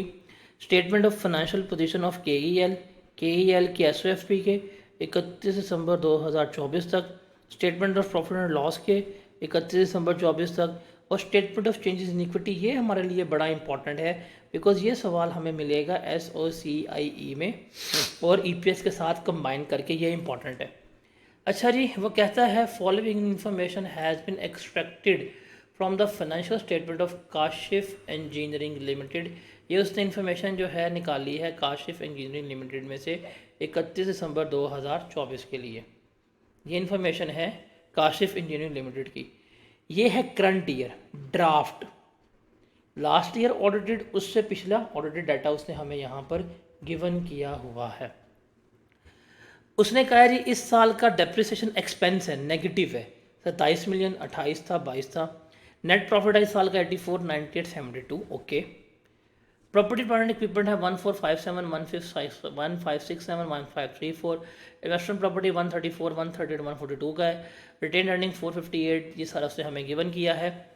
उसने हमें बताया है कि ये डेप्रिसिएशन एक्सपेंस जो है ये प्रॉपर्टी प्लांट एंड इक्विपमेंट का है और इन्वेस्टमेंट प्रॉपर्टी से रिलेट कर रहा है। Okay. To provide more relevant and reliable information को मोर रिलायबल रखने के लिए इट हैज़ बिन डिसाइडेड कि ये कंपनी ने डिसाइड किया है क्या कि they are changing the measurement basis from investment. वो क्या कर रहे हैं, वो उसकी इन्वेस्टमेंट जो है वो क्या कर रहे हैं, मेजरमेंट बेसिस जो है वो चेंज कर रहे हैं, कॉस्ट मॉडल से फेयर वैल्यू मॉडल पे जा रहे हैं। The only investment property of KEL is building. इसके पास सिर्फ बिल्डिंग ही है जो उसने परचेज की थी 1 जनवरी 2021 को, और कॉस्ट कितनी थी 150 मिलियन, और बिल्डिंग कितने की ली थी 150 की इसने ली थी। 60% of the cost represent building component. इस 150 में 60% जो है वो किसका है, बिल्डिंग का है। तो हम क्या करेंगे, हम 150 का 60% निकाल लेंगे, 150 इंटू 60 करेंगे। बिल्डिंग जो है वो हमारे पास कितने की है, 90 की है, और उसकी लाइफ जो है 20 साल है, स्क्रैबल 10 है। The depreciation is included in the above draft fresher statement, और इसकी डेप्रिसिएशन ऊपर शामिल है। फेयर वैल्यू जो है हर साल कितनी इंक्रीज होगी, 6% इंक्रीज होगी। सर ये हमारा पॉलिसी का चेंज है जो इसने बता दिया। अब ये पॉलिसी का चेंज बताया ना, अब इसमें क्या है कि हम पहले जब कॉस्ट मॉडल पे लेके चल रहे थे तो हमने डेप्रिसिएशन रिकॉर्ड की हुई थी। अब डेप्रिसिएशन कितनी थी, 90 minus 10 divided by 20, 90 minus 10 divided by 20, ये होगी जी हमारे पास डेप्रिसिएशन 90 माइनस 10 डिवाइडेड बाई 20। ओहो, 90 माइनस 10 डिवाइडेड बाई 20, 4 मिलियन की इस बिल्डिंग की डेप्रिसिएशन है। जब हम इसको कॉस्ट मॉडल पर लेकर चल रहे हैं, वो 4 मिलियन इसमें भी शामिल है, वो 4 मिलियन इसमें भी शामिल है, ये 4 मिलियन इसमें भी शामिल है। जब हमने अपनी पॉलिसी चेंज कर दी है, हम तो अब इसको डेप्रिशिएट करेंगे नहीं। हमें पता है कि भाईजान फेयर वैल्यू मॉडल पर डेप्रिशिएट तो होना ही नहीं है। जब ये डेप्रिशिएट ही नहीं होगा तो डेप्रिसिएशन हमारी रिवर्स हो जाएगी। अब इसमें 4 मिलियन हमें लेस करना पड़ेगा, तो ये 18 होनी चाहिए, ये 24 होनी चाहिए और ये 23। तो ये इम्पैक्ट आएगा, कैसे आएगा वो देखते हैं, कैसे आएगा भी देखते हैं। फिर अब चूंकि जा रही है फेयर वैल्यू मॉडल के ऊपर, उसने कहा भाई हर साल उसकी वैल्यू 6% इंक्रीज हो रही है। अब 6% इंक्रीज होगी तो फेयर वैल्यू गेन भी आएगा। फेयर वैल्यू गेन आएगा, वो भी यहाँ पे हम नेट प्रॉफिट में रिप्रेजेंट करेंगे और उसकी वजह से हमारी प्रॉपर्टी प्लांट इक्विपमेंट की वैल्यू बढ़ेगी। अब क्योंकि प्रॉफिट है, प्रॉफिट का इंपैक्ट क्या होगा, डेप्रिसिएशन कम हुई है, प्रॉफिट बढ़ेगा, रिटेन अर्निंग बढ़ेगी। फेयर वैल्यू गेन आया है, प्रॉफिट बढ़ेगा, रिटेन अर्निंग जो है बढ़ेगी। तो ये सारा इंपैक्ट है जो इसके हमने क्या करने हैं, कैलकुलेट करने हैं। अब इस तरह का सवाल होगा ना, तो आपने सबसे पहले क्या करना है, घबराना नहीं है, ठीक है। आपने क्या करनी है, जो डाटा अवेलेबल है जहां तक का पॉसिबल है आपने उसकी वर्किंग बनानी है। इस वर्किंग में आपने 2 इम्पैक्ट जो है कैलकुलेट करना सीखने हैं। एक पीरियोडिक इम्पैक्ट, मतलब इस साल का इम्पैक्ट कितना आ रहा है करंट ईयर, और दूसरा आपने क्यूमुलेटिव इम्पैक्ट जो है वो कैलकुलेट करना सीखना है। You are going to calculate periodic impact and you are going to calculate period effect. अब देखो जहां तक पॉसिबल है वहां तक वर्किंग शुरू करो। आपने लिया था 1 जनवरी को 150 मिलियन की, आ जाओ निकाल लो, क्या है, आपने उसका गेन उसका लॉस निकालना है। सबसे पहले आपको पता है कि आप इसकी डेप्रिसिएशन कर रहे थे। अब आप इसको अगर कॉस्ट मॉडल से मूव करवा दें फेयर वैल्यू मॉडल के ऊपर, तो डेप्रिसिएशन नहीं करनी पड़ेगी। जब डेप्रिसिएशन नहीं करनी पड़ेगी तो जितनी आपने माजी में डेप्रिसिएशन की है उसे रिवर्स करना पड़ेगा। हमने अभी निकाल ली थी कि 90 माइनस 10 डिवाइडेड बाई 20, 4 डेप्रिसिएशन थी। ये हम इस साल भी लेस करके बैठे हुए हैं, लास्ट भी लेस की थी, उससे पहले भी लेस की थी, तो ये तो रिवर्स होगी। तो ये आ गया नहीं 4 मिलियन का, ये हमारे पास क्या हो रहा है, 21 में इतनी डेप्रिसिएशन रिवर्स हो जाएगी, 22 में इतनी हो जाएगी, 23 में इतनी हो जाएगी, 24 में इतनी डेप्रिसिएशन जो है वो क्या हो जाएगी, रिवर्स हो रही होगी। ये क्लियर है कि हम सबसे पहले क्या करेंगे, डेप्रिसिएशन को रिवर्स करेंगे जब हम क्या कर रहे हैं, जब हम उसको रीस्टेट कर रहे हैं। तो रीस्टेटमेंट हुई है, रेट्रोस्पेक्टिव एप्लीकेशन हुई है, तो हमने क्या कर लिया, डेप्रिसिएशन रिवर्स कर ली। Got it. अब उसने कहा है कि हर साल जो है हमारी फेयर वैल्यू में जो गेन आएगा वो 6% का आएगा। कितना गेन आएगा, 6% का। और हम इसको लेके चलें फेयर वैल्यू मॉडल के ऊपर, 150 की है। अब 150 की यार हमने 21 में ली है। अब देखो हमने यकम जनवरी 21 की ली 150 की, उसने कहा 6% गेन आएगा। तो अगर हम इसका 6% लें, 150 मल्टीप्लाई 1.06, तो ये कितने की रिकॉर्ड हो जाएगी, मतलब 31/12/21 को इसकी वैल्यू होगी 159। तो कितना गेन आया, 9 मिलियन का गेन आया, and that is fair value gain. अब उसने कहा है हर साल। अब 31 दिसंबर 22 को अगर मैं इसके 6% गेन ले लूँ तो ये आ जाएगा जी मेरे पास, ये हो जाएगी 168.54 की। कितना गेन आया होगा मेरे पास, डेट इज 9.54। फिर ये 22 में आ गई, अब हम 23 में ले लेते हैं।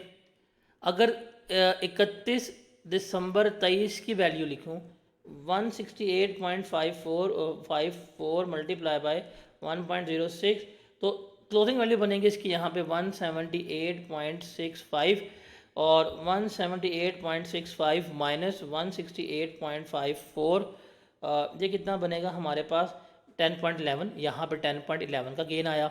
और इस साल में चलूँ जो करंट ईयर चल रहा है इसमें भी तो हमारा गेन आएगा। फिर 6% वैल्यू बढ़ी है हमारी, 178.65 मल्टीप्लाई 1.06, ये कितनी बनेगी हमारी 189. 36 178.65 माइनस 189.36, तो इस साल का जो गेन आएगा वो 10.71 होगा। तो ये हर साल का गेन जो है वो हम क्या कर रहे हैं, निकाल लिया। तो जब ये मॉडल चेंज किया हमने तो भाई ये मेरा फेयर वैल्यू इंक्रीज आ रहा है। अब मुझे पता है कि भाई ये मेरा फेयर वैल्यू इंक्रीज इतना इतना आ रहा है, हम कैलकुलेट कर लेंगे। अब मैंने निकाल लिया कि भाई 21 में मेरा गेन था 9 में, अभी निकाला 22 में 9.54, 23 में इतना, इसमें 24 में इतना, अब निकाल लिया। अब ये हर साल की जो है इम्पैक्ट है, इसको हम जमा कर लें तो ये कहलाएगा मेरा पीरियोडिक इफेक्ट, कि इस पीरियड में मतलब 2021 में 13 मिलियन जमा करूंगा तो 13 मिलियन से मेरा प्रॉफिट इंक्रीज होना चाहिए। इसी से 22 में करूंगा तो 13.4, 23 में 14.4 11, और 24 में 14.72, तो 24 में इतना इम्पैक्ट आ रहा है, 23 में इसका इम्पैक्ट आ रहा है, 22 में इसका इम्पैक्ट आ रहा है। तो ये है पीरियड इम्पैक्ट, ये हर साल में इतना इम्पैक्ट आएगा। फिर लेते हैं कम्युलेटिव, पहले साल का 13 हो गया, अब कम्युलेटिव इम्पैक्ट है, इन दोनों सालों को जमा कर लो तो कितना बन गया, 26.54 बन गया। फिर करंट ईयर और पिछले 2 साल को जमा कर लोगे, ये बन गया आपका 40.65। फिर करंट ईयर फिर पिछले 3 सालों को जमा कर लोगे, आपका बन जाएगा आपका ये 55.75। अब यहाँ पे एक चीज़ लिख लीजिएगा, एक चीज़ कि पीरियोडिक इम्पैक्ट जो होता है ये जाएगा प्रॉफिट एंड लॉस अकाउंट में। ये कहाँ जाएगा, प्रॉफिट एंड लॉस अकाउंट में। और कम्युलेटिव इम्पैक्ट जो है ये जाएगा बैलेंस शीट में और रिटेन्ड अर्निंग में जा रहा होगा। हमने कर लिया, अब हम देखते हैं, हम तो बना रहे हैं कंपैरेटिव, ठीक है। तो 2024 की, 23 की रीस्टेटेड है और 22 की हम साथ ही बना लेंगे। तो सबसे पहले हम आते हैं प्रॉफिट एंड लॉस अकाउंट में। प्रॉफिट एंड लॉस अकाउंट में 22 का बनेगा, 23 का बनेगा, 24 का बनेगा। अब देखें, मुझे पता था कि डेप्रिसिएशन थी 24 की, 27 की, मैंने लिखी 27 की डेप्रिसिएशन, 4 की सेविंग हुई है वो मैंने लेस करवा दी, नेट डेप्रिसिएशन कितनी आ गई 23 की। फिर मैंने निकाला कि 24 में कितना गेन है 10.72 का, तो 10.72 का मैंने गेन लिख दिया। तो अब इसका इम्पैक्ट लिया, पहले मेरा प्रॉफिट था 84 में ये 10.72 ऐड हुआ और ये 4 मिलियन ऐड हुआ, मेरा रिवाइज प्रॉफिट 98.72 बन गया। And same goes with the 23 कि 23 में डेप्रिसिएशन 28 थी, 4 लेस करवा दी है, नेट डेप्रिसिएशन 24 आ गई। इस साल गेन कितना हुआ, 10.11 हुआ, मेरा प्रॉफिट कितना हो गया, 112 हो गया। अब देखें, जो स्टेटमेंट ऑफ कॉम्प्रिहेंसिव इनकम है, प्रॉफिट एंड लॉस अकाउंट है, प्रॉफिट एंड लॉस अकाउंट में मैंने करंट पीरियड इफेक्ट लिया है। देखें 24 का मेरा करंट पीरियड इफेक्ट कितना है 14.72, तो मैंने सर यहाँ पे 14.72 ही ऐड की है, 4 ये और 10 ये, मेरा यहाँ पे कितना है 14.11, तो मैंने यहाँ पे 14.11 ही ऐड की है। तो SOFP में, sorry SP statement of comprehensive income में, प्रॉफिट लॉस अकाउंट में हम हमेशा करंट इम्पैक्ट लेते हैं। क्या लेते हैं, करंट इम्पैक्ट। अब आएंगे PPE में, PPE में हम क्या लेंगे, हम PPE में पीरियोडिक इम्पैक्ट लेके चलते हैं। तो PPE की बात करें तो प्रॉपर्टी प्लांट इक्विपमेंट में कोई फर्क नहीं है। हाँ, इन्वेस्टमेंट प्रॉपर्टी में हम क्या करेंगे, हम कम्युलेटिव इम्पैक्ट ऐड करेंगे। मेरी 142 थी 2022 में, अब आपने टेबल बनाया होगा, अब आप देखें 2022 का कम्युलेटिव इम्पैक्ट कितना आया 26.54। इस 26.54 में डेप्रिसिएशन की सेविंग भी शामिल, जिससे हमारा एसेट रिस्टोर हुआ होगा, फेयर वैल्यू गेन भी शामिल है, तो हम 26.54 क्या करेंगे, ऐड कर देंगे। तो 276 प्लस 26.54 अब कितना हो जाएगा, 302.54 हो जाएगा। फिर 2023 में 138 थी, 2023 का देखें क्या इम्पैक्ट था आपके पास 40.65, तो इसमें आप ऐड कर दें, डैट वॉज 374 प्लस 138 प्लस 40.65, ये आप ऐड कर दें। और 24 में कितना आया 55.37, तो 24 में भी आप 134 प्लस 55.37, तो कम्युलेटिव इम्पैक्ट आप ऐड करेंगे इन्वेस्टमेंट प्रॉपर्टीज़ में जहाँ पे आया। और फिर रिटेन्ड अर्निंग कितनी गिवन थी आपको 276, 374, 458, इनमें भी आप क्या करेंगे, कम्युलेटिव इम्पैक्ट जो आपने निकाला है वो ऐड करेंगे, तो आपके पास ये रिवाइज्ड करंट ईयर भी आ गई, लास्ट ईयर भी जो है वो क्या हो गई, आपकी रीस्टेट हो गई है, ये आपकी SOFP। तो SOFP में रिमेंबर याद कीजिएगा, SOFP में याद रखिएगा कि इसमें कम्युलेटिव इफेक्ट जो है वो आ रहा होता है, और statement of profit and loss account में क्या आ रहा होता है, करंट पीरियड इम्पैक्ट आ रहा होता है। और जहाँ पे हम बात करें statement of changes in equity की, तो जहाँ तक पॉसिबल है हमने रिवाइज करना है, लास्ट ईयर तक होगा। मतलब 2023 की ओपनिंग रिटेन्ड अर्निंग कितनी थी मेरे पास, सवाल में गिवन है, ये 23 की क्लोजिंग है, ये 23 की ओपनिंग है, 2023 की ओपनिंग रिटेन्ड अर्निंग 276 है। आपने लिख लीजिए 2023 की ओपनिंग ट्रेंड अर्निंग 276। अब 23 का आपका इम्पैक्ट कितना आ रहा था क्यूमुलेटिव, वो था 26.54 जो 23-22 से क्लोजिंग पे आया। तो आप इसमें ऐड करेंगे तो ये ओपनिंग बन जाएगी रीस्टेटेड ईपीएस 2023 की, कि इसमें आपने एडजस्टमेंट कर ली है। फिर आपने यहाँ प्रॉफिट निकाला 2023 का, रिवाइज प्रॉफिट 112, आप इसमें ऐड करेंगे, ये आ जाएगी क्लोजिंग रिटेन्ड अर्निंग 23 की। फिर इसमें आप इस साल का प्रॉफिट ऐड करेंगे 98.72, आपके पास क्या आ जाएगा, क्लोजिंग बैलेंस जो है वो आ रहा होगा। तो इस तरह से सर ये टेबल आपको मैंने पूरे सवालों में बनवाना है। इस टेबल से हमने पीरियोडिक इम्पैक्ट निकालना है, इस टेबल से हमने क्यूमुलेटिव इम्पैक्ट जो है वो कैलकुलेट करना है। जब हमें दोनों इम्पैक्ट कैलकुलेट करना सीख लेंगे तो हमने इसको एडजस्ट करना है। क्यूमुलेटिव इम्पैक्ट रिमेंबर कहाँ जाएगा, बैलेंस शीट पे जाएगा। पीरियोडिक इम्पैक्ट जो है वो कहाँ जाएगा, प्रॉफिट एंड लॉस अकाउंट में जाएगा। और जो हम करेंगे, जो हम रीस्टेट करेंगे अपना क्या कहते हैं statement of changes in equity, उसमें हम फिर क्या करेंगे, जो ओपनिंग होगी, जो हमारे पास ओपनिंग होगी रिपोर्टेड, जहाँ तक प्रोबेबल है, पॉसिबल है, प्रैक्टिकेबल है, वो बैलेंस लिखेंगे, उसमें हम ऐड करेंगे क्यूमुलेटिव इम्पैक्ट, तो मेरे पास आ जाएगी रिवाइज्ड वैल्यू। फिर इसमें करंट प्रॉफिट जो हमने रिवाइज किए होंगे वो ऐड करेंगे, तो मेरे पास रीस्टेटेड ईपीएस जो है वो कैलकुलेट हो रही होगी। तो इस तरह से हम क्या करते हैं, इसको लेकर चल रहे होते हैं। अभी हम इसके प्रैक्टिस करेंगे, क्वेश्चन मज़ीद हमें समझ आ जाएगी। अच्छा, लिमिटेशन क्या है रेट्रोस्पेक्टिव एप्लीकेशन के, देखें रेट्रोस्पेक्टिव एप्लीकेशन वहाँ तक पॉसिबल है जहाँ तक प्रैक्टिकेबल हो। देखिए प्रैक्टिकेबल जहाँ डाटा कहाँ तक था हमारे पास, 2022 की ओपनिंग जो है वो सही हो सकती थी, 2022 तक सही हो सकता था, 2021 को जाके मैं ठीक नहीं कर सकता था, तो वो प्रैक्टिकेबल नहीं था। तो जहाँ तक प्रैक्टिकेबल होगा, जहाँ तक डाटा अवेलेबल होगा वहाँ तक, तो बेसिकली कहाँ तक है, करंट पीरियड मतलब जो मैं अभी कैलकुलेट कर रहा हूँ, लास्ट पीरियड और उससे लास्ट पीरियड जो है ये प्रैक्टिकेबल होता है। अर्लीस्ट डेट तक हम यहाँ तक क्या कर रहे होते हैं, रीस्टोर कर रहे होते हैं। फिर है जी इसका डिस्क्लोजर, इसका डिस्क्लोजर जो है वो आपने क्या करना है, आपने इसका डिस्क्लोजर अच्छी तरह रीड करना है। डिस्क्लोजर में आपने बताना है कि भाई जो पॉलिसी चेंज हुई है उसका इम्पैक्ट क्या है, करंट पीरियड के ऊपर और प्रायर पीरियड के ऊपर क्या उसका इम्पैक्ट है, और कहाँ तक आपने एडजस्टमेंट की है, कहाँ तक आपकी एडजस्टमेंट जो है पॉसिबल नहीं है, प्रैक्टिकेबल कहाँ तक थी, वो आपने क्या करना होता है, बताना होता है।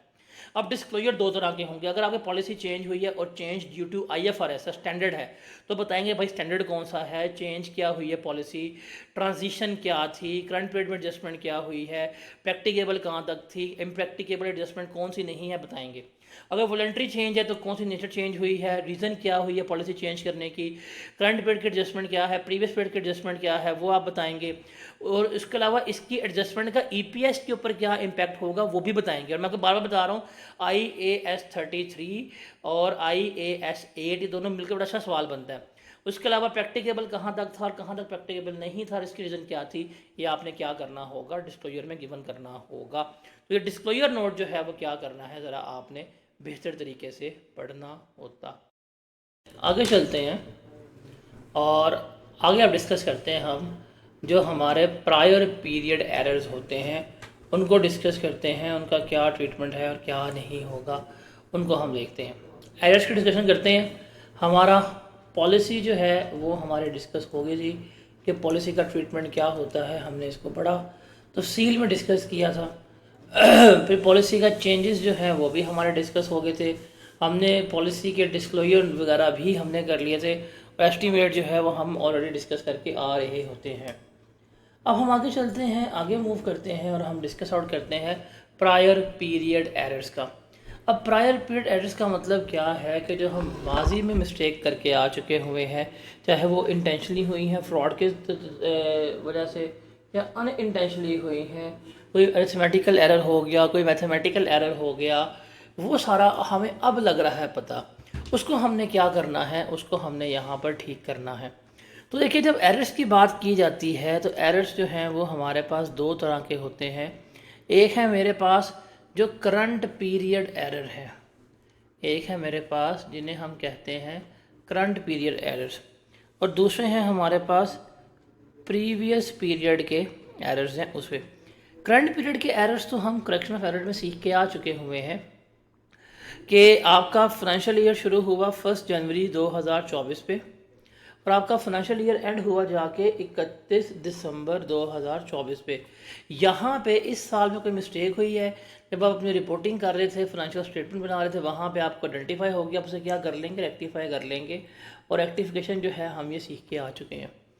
प्रीवियस पीरियड का मतलब क्या है कि हम खड़े हुए हैं 31 दिसंबर 2024 पे, और अगर हम यहाँ पे खड़े होकर अपने फाइनेंशियल स्टेटमेंट्स बना रहे हैं, यहाँ पे हमें इंफॉर्मेशन चलती है पता कि यार एक 2021 की एडजस्टमेंट थी, उसका रेट था 5%, हमने 5 नहीं लगाया बल्कि हमसे लग गया है 15%। अब ये गलती जो 21 में हुई है, इसका इम्पैक्ट 21 में आया होगा, वही इम्पैक्ट 22 में क्या होगा, वही इम्पैक्ट 23 में क्या होगा, और अब जाके हमें क्या हो रही है, आइडेंटिफाई हो रही है। अब चूँकि हमें ये इस तारीख पे आइडेंटिफाई हो रही है, हमने इसको अब ठीक करना है, प्रायर पीरियड एरर्स को, जो है प्रीवियस ईयर उनको। रिमेंबर, हम उन्हीं एरर्स को आइडेंटिफाई करेंगे, इनके रेक्टिफिकेशन करेंगे जो मटेरियल होंगे, मतलब इनका वजह से यूज़र्स की जो डिसीजन मेकिंग है अगर वो चेंज हो रही है तो वो हमारे मटेरियल एरर कंसीडर हो रहे होते हैं। अब इसका इफ़ेक्ट क्या है, इसका इफ़ेक्ट मतलब जो इसका ट्रीटमेंट है, that is same as policy. मतलब हमने क्या करना है, हमने इसमें रेट्रोस्पेक्टिवली चीज़ों को लेके चलना है, हमने इसका रेट्रोस्पेक्टिव ट्रीटमेंट जो है वो देखना है। अच्छा, जब रेट्रोस्पेक्टिव ट्रीटमेंट होगा ना, तो हमने जब पॉलिसी की बात की थी उसको मद्देनज़र रखते हुए आपने एक वर्किंग बनानी है, और उस वर्किंग में जब आप बनाएंगे, उस वर्किंग में जाएंगे, तो उस वर्किंग में आपने टेबल बना लेना है। मतलब जो भी एरर होगा, आप करंट ईयर ले लें, 2024 का अगर गिवन होगा, 2023 का गिवन होगा, 2022 का गिवन होगा, जो भी गिवन होगा आपको, आपने लेना है उसका इम्पैक्ट या पीरियड एड इफेक्ट कि हर साल, इस साल का जो भी आप एरर ठीक कर रहे हैं उसका इस साल क्या इम्पैक्ट है, और एक आपने उसका फाइंड आउट करना है क्यूमुलेटिव इम्पैक्ट। क्या फाइंड आउट करना है आपने, क्यूमुलेटिव इम्पैक्ट जो है वो फाइंड आउट जो है करना है। क्यूमुलेटिव इम्पैक्ट क्या होता है कि पहले साल का तो ये आ जाएगा, सेकंड ईयर का इन दोनों को जमा करेंगे तो यहाँ पे आ रहा होगा, थर्ड ईयर का इन तीनों का सम करके जो है क्यूमुलेटिव इम्पैक्ट आप निकाल रहे होंगे। आपने क्या करना है, आपने हमेशा पीरियड एंड इम्पैक्ट निकालना है, और आपने हमेशा क्यूमुलेटिव इम्पैक्ट जो है उसे क्या करना है, फाइंड आउट करना है। पीरियड एंड इम्पैक्ट को और क्यूमुलेटिव इम्पैक्ट को जो है वो क्या करना है, हमने फाइंड आउट करना है। अब एक चीज़ आपने फिर यहाँ पे क्लियरली याद रखनी है, क्लियरली ये आप इसको नोट डाउन कर ले, भूलना नहीं है कि जो क्यूमुलेटिव इम्पैक्ट है ना, ये हमेशा हमारी बैलेंस शीट में जा रहा होगा। मतलब जो हमारी स्टेटमेंट ऑफ फाइनेंशियल पोजीशन है वहाँ पे क्यूमुलेटिव इम्पैक्ट जाएगा। इवन जो हमारी रिटेन्ड अर्निंग होगी वहाँ पे भी हमने जो रिटेन्ड अर्निंग का बैलेंस होगा वहाँ पे क्यूमुलेटिव इम्पैक्ट ही लेके जाना होता है। लेकिन जब पीरियड एक्ट इम्पैक्ट होगा वो हमेशा प्रॉफिट एंड लॉस अकाउंट में जा रहा होगा। तो प्रॉफिट एंड लॉस अकाउंट में अगर हमने कोई रेक्टिफिकेशन वगैरह करनी है तो हमें क्या चीज़ शो करनी पड़ेगी, हमें पीरियड एक्ट इम्पैक्ट शो करना पड़ेगा। और बैलेंस शीट को या रिटेन्ड अर्निंग को हमने अगर रिस्टोर करना है तो वहाँ पे हमें क्यूमुलेटिव इम्पैक्ट जो है वो शो करना पड़ेगा। ये कब हमने टेबल बनाएंगे, जब हमने IAS 8 की एडजस्टमेंट करनी है। अब ये पीरियड एक्ट इम्पैक्ट तीनों के लिए बनेगा, हमारे पास एस्टीमेट्स हो गए, हमारे पास एरर्स हो गए, हमारे पास पॉलिसी हो गई, हम इन तीनों के लिए ये इम्पैक्ट कैलकुलेट कर रहे होंगे, और क्यूमुलेटिव से रेट्रोस्पेक्टिव एडजस्टमेंट में हम उसको लेकर चल रहे होते हैं। अब सवाल देखते हैं और इस सवाल को डिस्कस आउट करते हैं, क्या है इसमें और कैसे हम इसको अकाउंट फॉर करेंगे, इसको देखते हैं।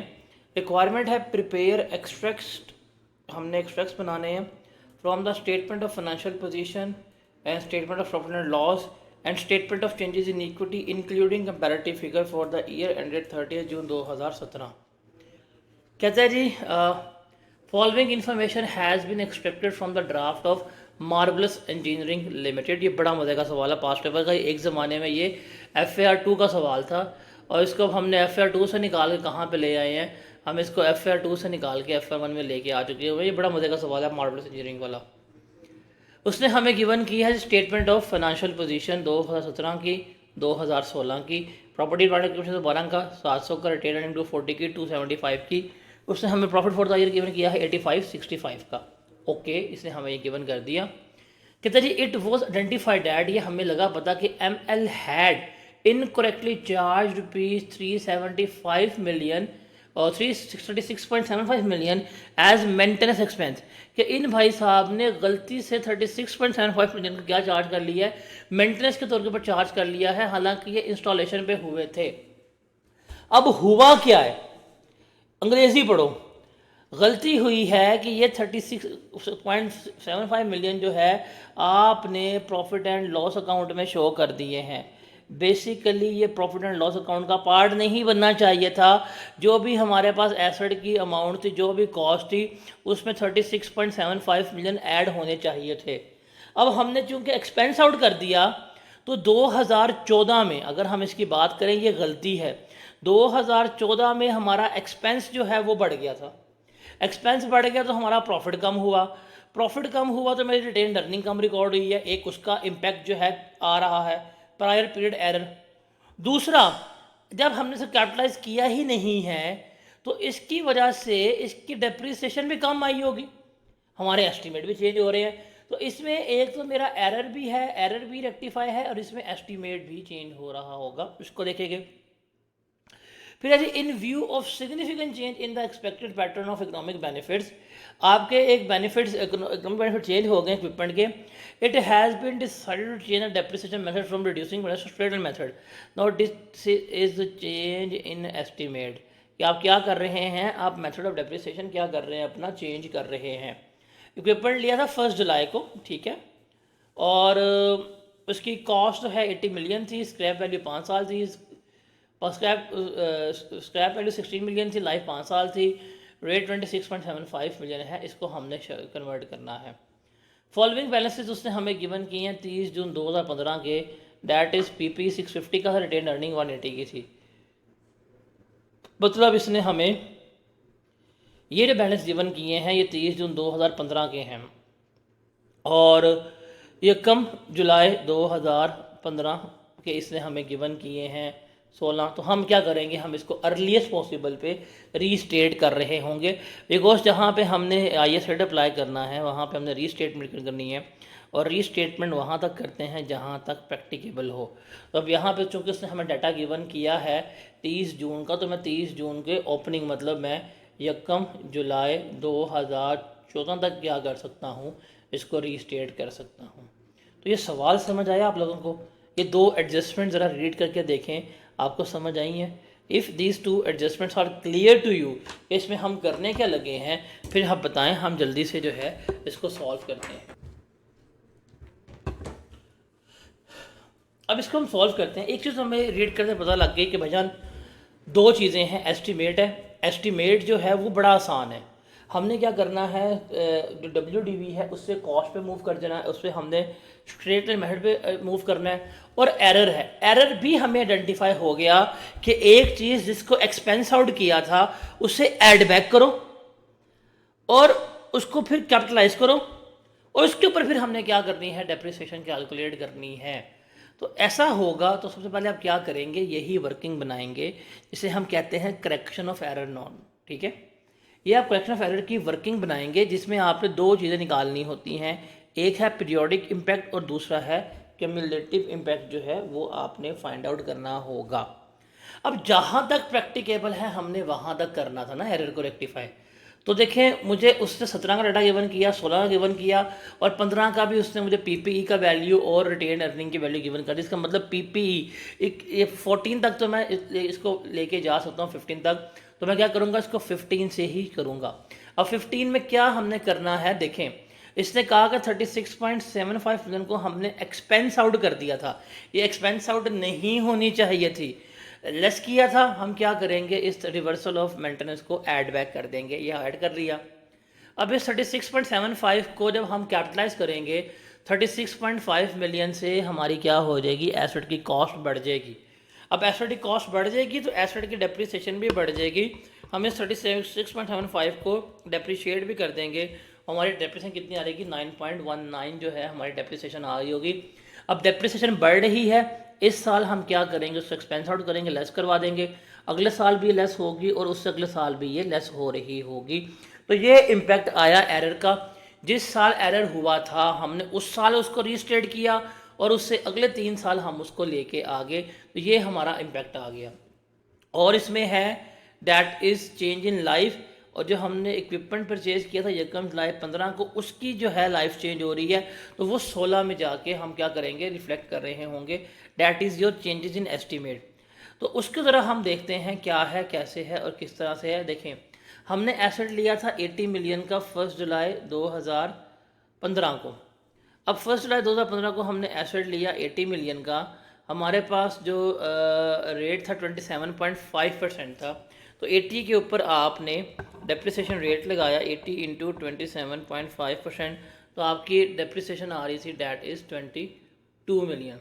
कितनी आ रही थी? 22 मिलियन आ रही थी। आपने इसको लेस किया 80 माइनस 22 दैट इज़ 58। 58 क्या बनती है? इसकी WDV बन रही है। अगर आप इसको लेके चलते हैं 2016 के स्टार्ट में ओपनिंग WDV, तो 80 का आपने एसेट लिया था, 27.5 में रेट लगाया, इसकी डेप्रिसिएशन फॉर द ईयर आके जो 2016 में चार्ज की थी। अब 2016 में हमने क्या किया, हमने उसको देखा कि भाई उसकी डेप्रिसिएशन कितनी बन रही है, ठीक है। फिर 2017 में भी हमने क्या किया, उसको डेप्रिशिएट कर दिया न्यू ओल्ड एस्टीमेट के मुताबिक।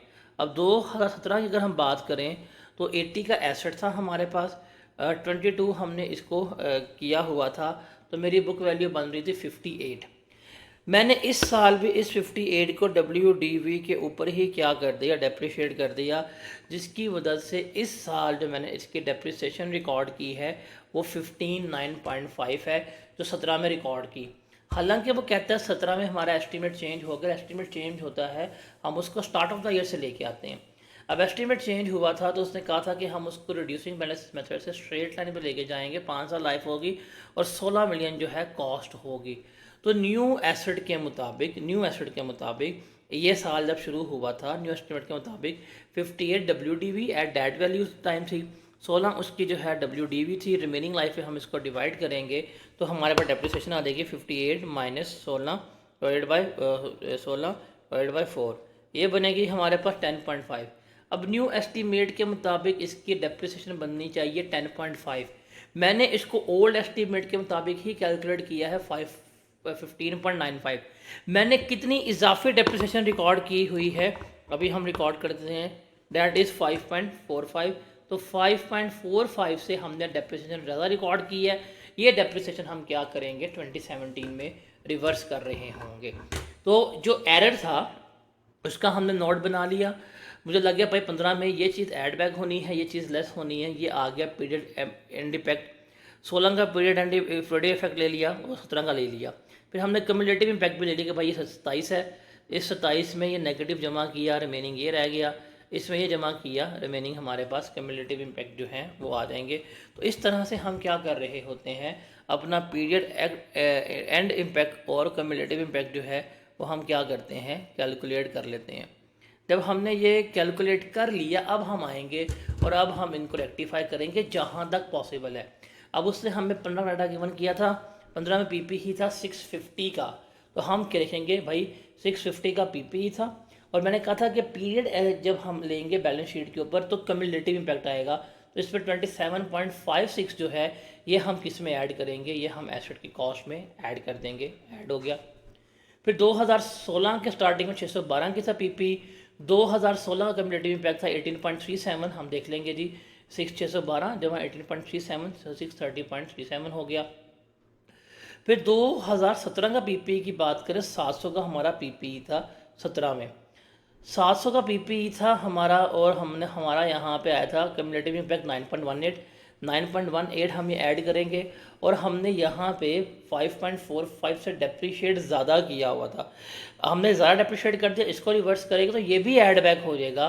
तो हम क्या करेंगे 9.18 और 5.45 ऐड करेंगे, तो ये मेरे पास रिवाइज PP की वैल्यू जो है वो आ रही होगी। अब जो चीज़ प्रॉपर्टी प्लांट इक्विपमेंट में ऐड हुई है वही सारी चीज़ें जो हैं किस में ऐड हो जाएंगी, हमारी रिटेन्ड अर्निंग में। तो रिटेन्ड अर्निंग में भी हम क्या लेके जाएंगे, क्यूमुलेटिव इम्पैक्ट लेके जाएंगे, तो मेरी रिटेन्ड अर्निंग भी क्या हो जाएगी, रिवाइज हो जाएगी। फिर जब प्रॉफिट एंड लॉस अकाउंट को जब हम उसको करेंगे एक्सट्रैक्ट्स बनाने में, उसमें हमेशा करंट ईयर और प्रीवियस ईयर लेके जाते हैं। करंट ईयर का प्रॉफिट कितना है 85, इस 85 में एडजस्टमेंट करनी है। अब देखो 85 प्रॉफिट है, उस 85 प्रॉफिट में से 16 के एडजस्टमेंट करेंगे, 9.19 हम लेस करवा देंगे, तो रीस्टेटेड प्रॉफिट कितना आ जाएगा 75.81 आ जाएगा। फिर 17 का प्रॉफिट कितना है 65, इसमें हम एडजस्टमेंट करेंगे 65 माइनस 9.19, ये लेस हो जाएगा। और जो डेप्रिसिएशन हमने ऐड बैक करनी है 5.45 वो ऐड बैक कर देंगे, तो मेरे पास आ जाएगा 65 माइनस 9.19 प्लस 5.45, ये रिवाइज नेट प्रॉफिट आ जाएगा।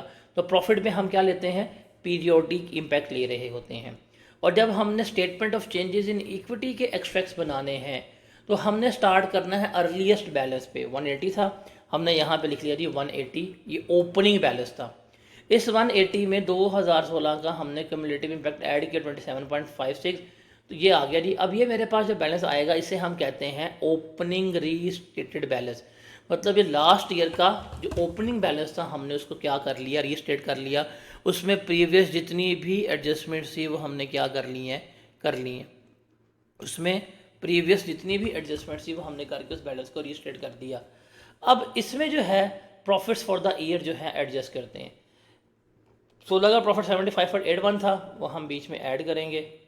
ये डिविडेंड हमें उसने गिवन नहीं किया, वरना हम डिविडेंड यहाँ पे लेस करवाते, हमें कोई शेयर की वैल्यू गिवन नहीं की हुई, ये उसने एक्स्ट्रा लाइन लिखी हुई है, तो सवाल में हम काट देंगे, हमारे पास उसकी वजह से रिवाइज वैल्यू आ जाएगी।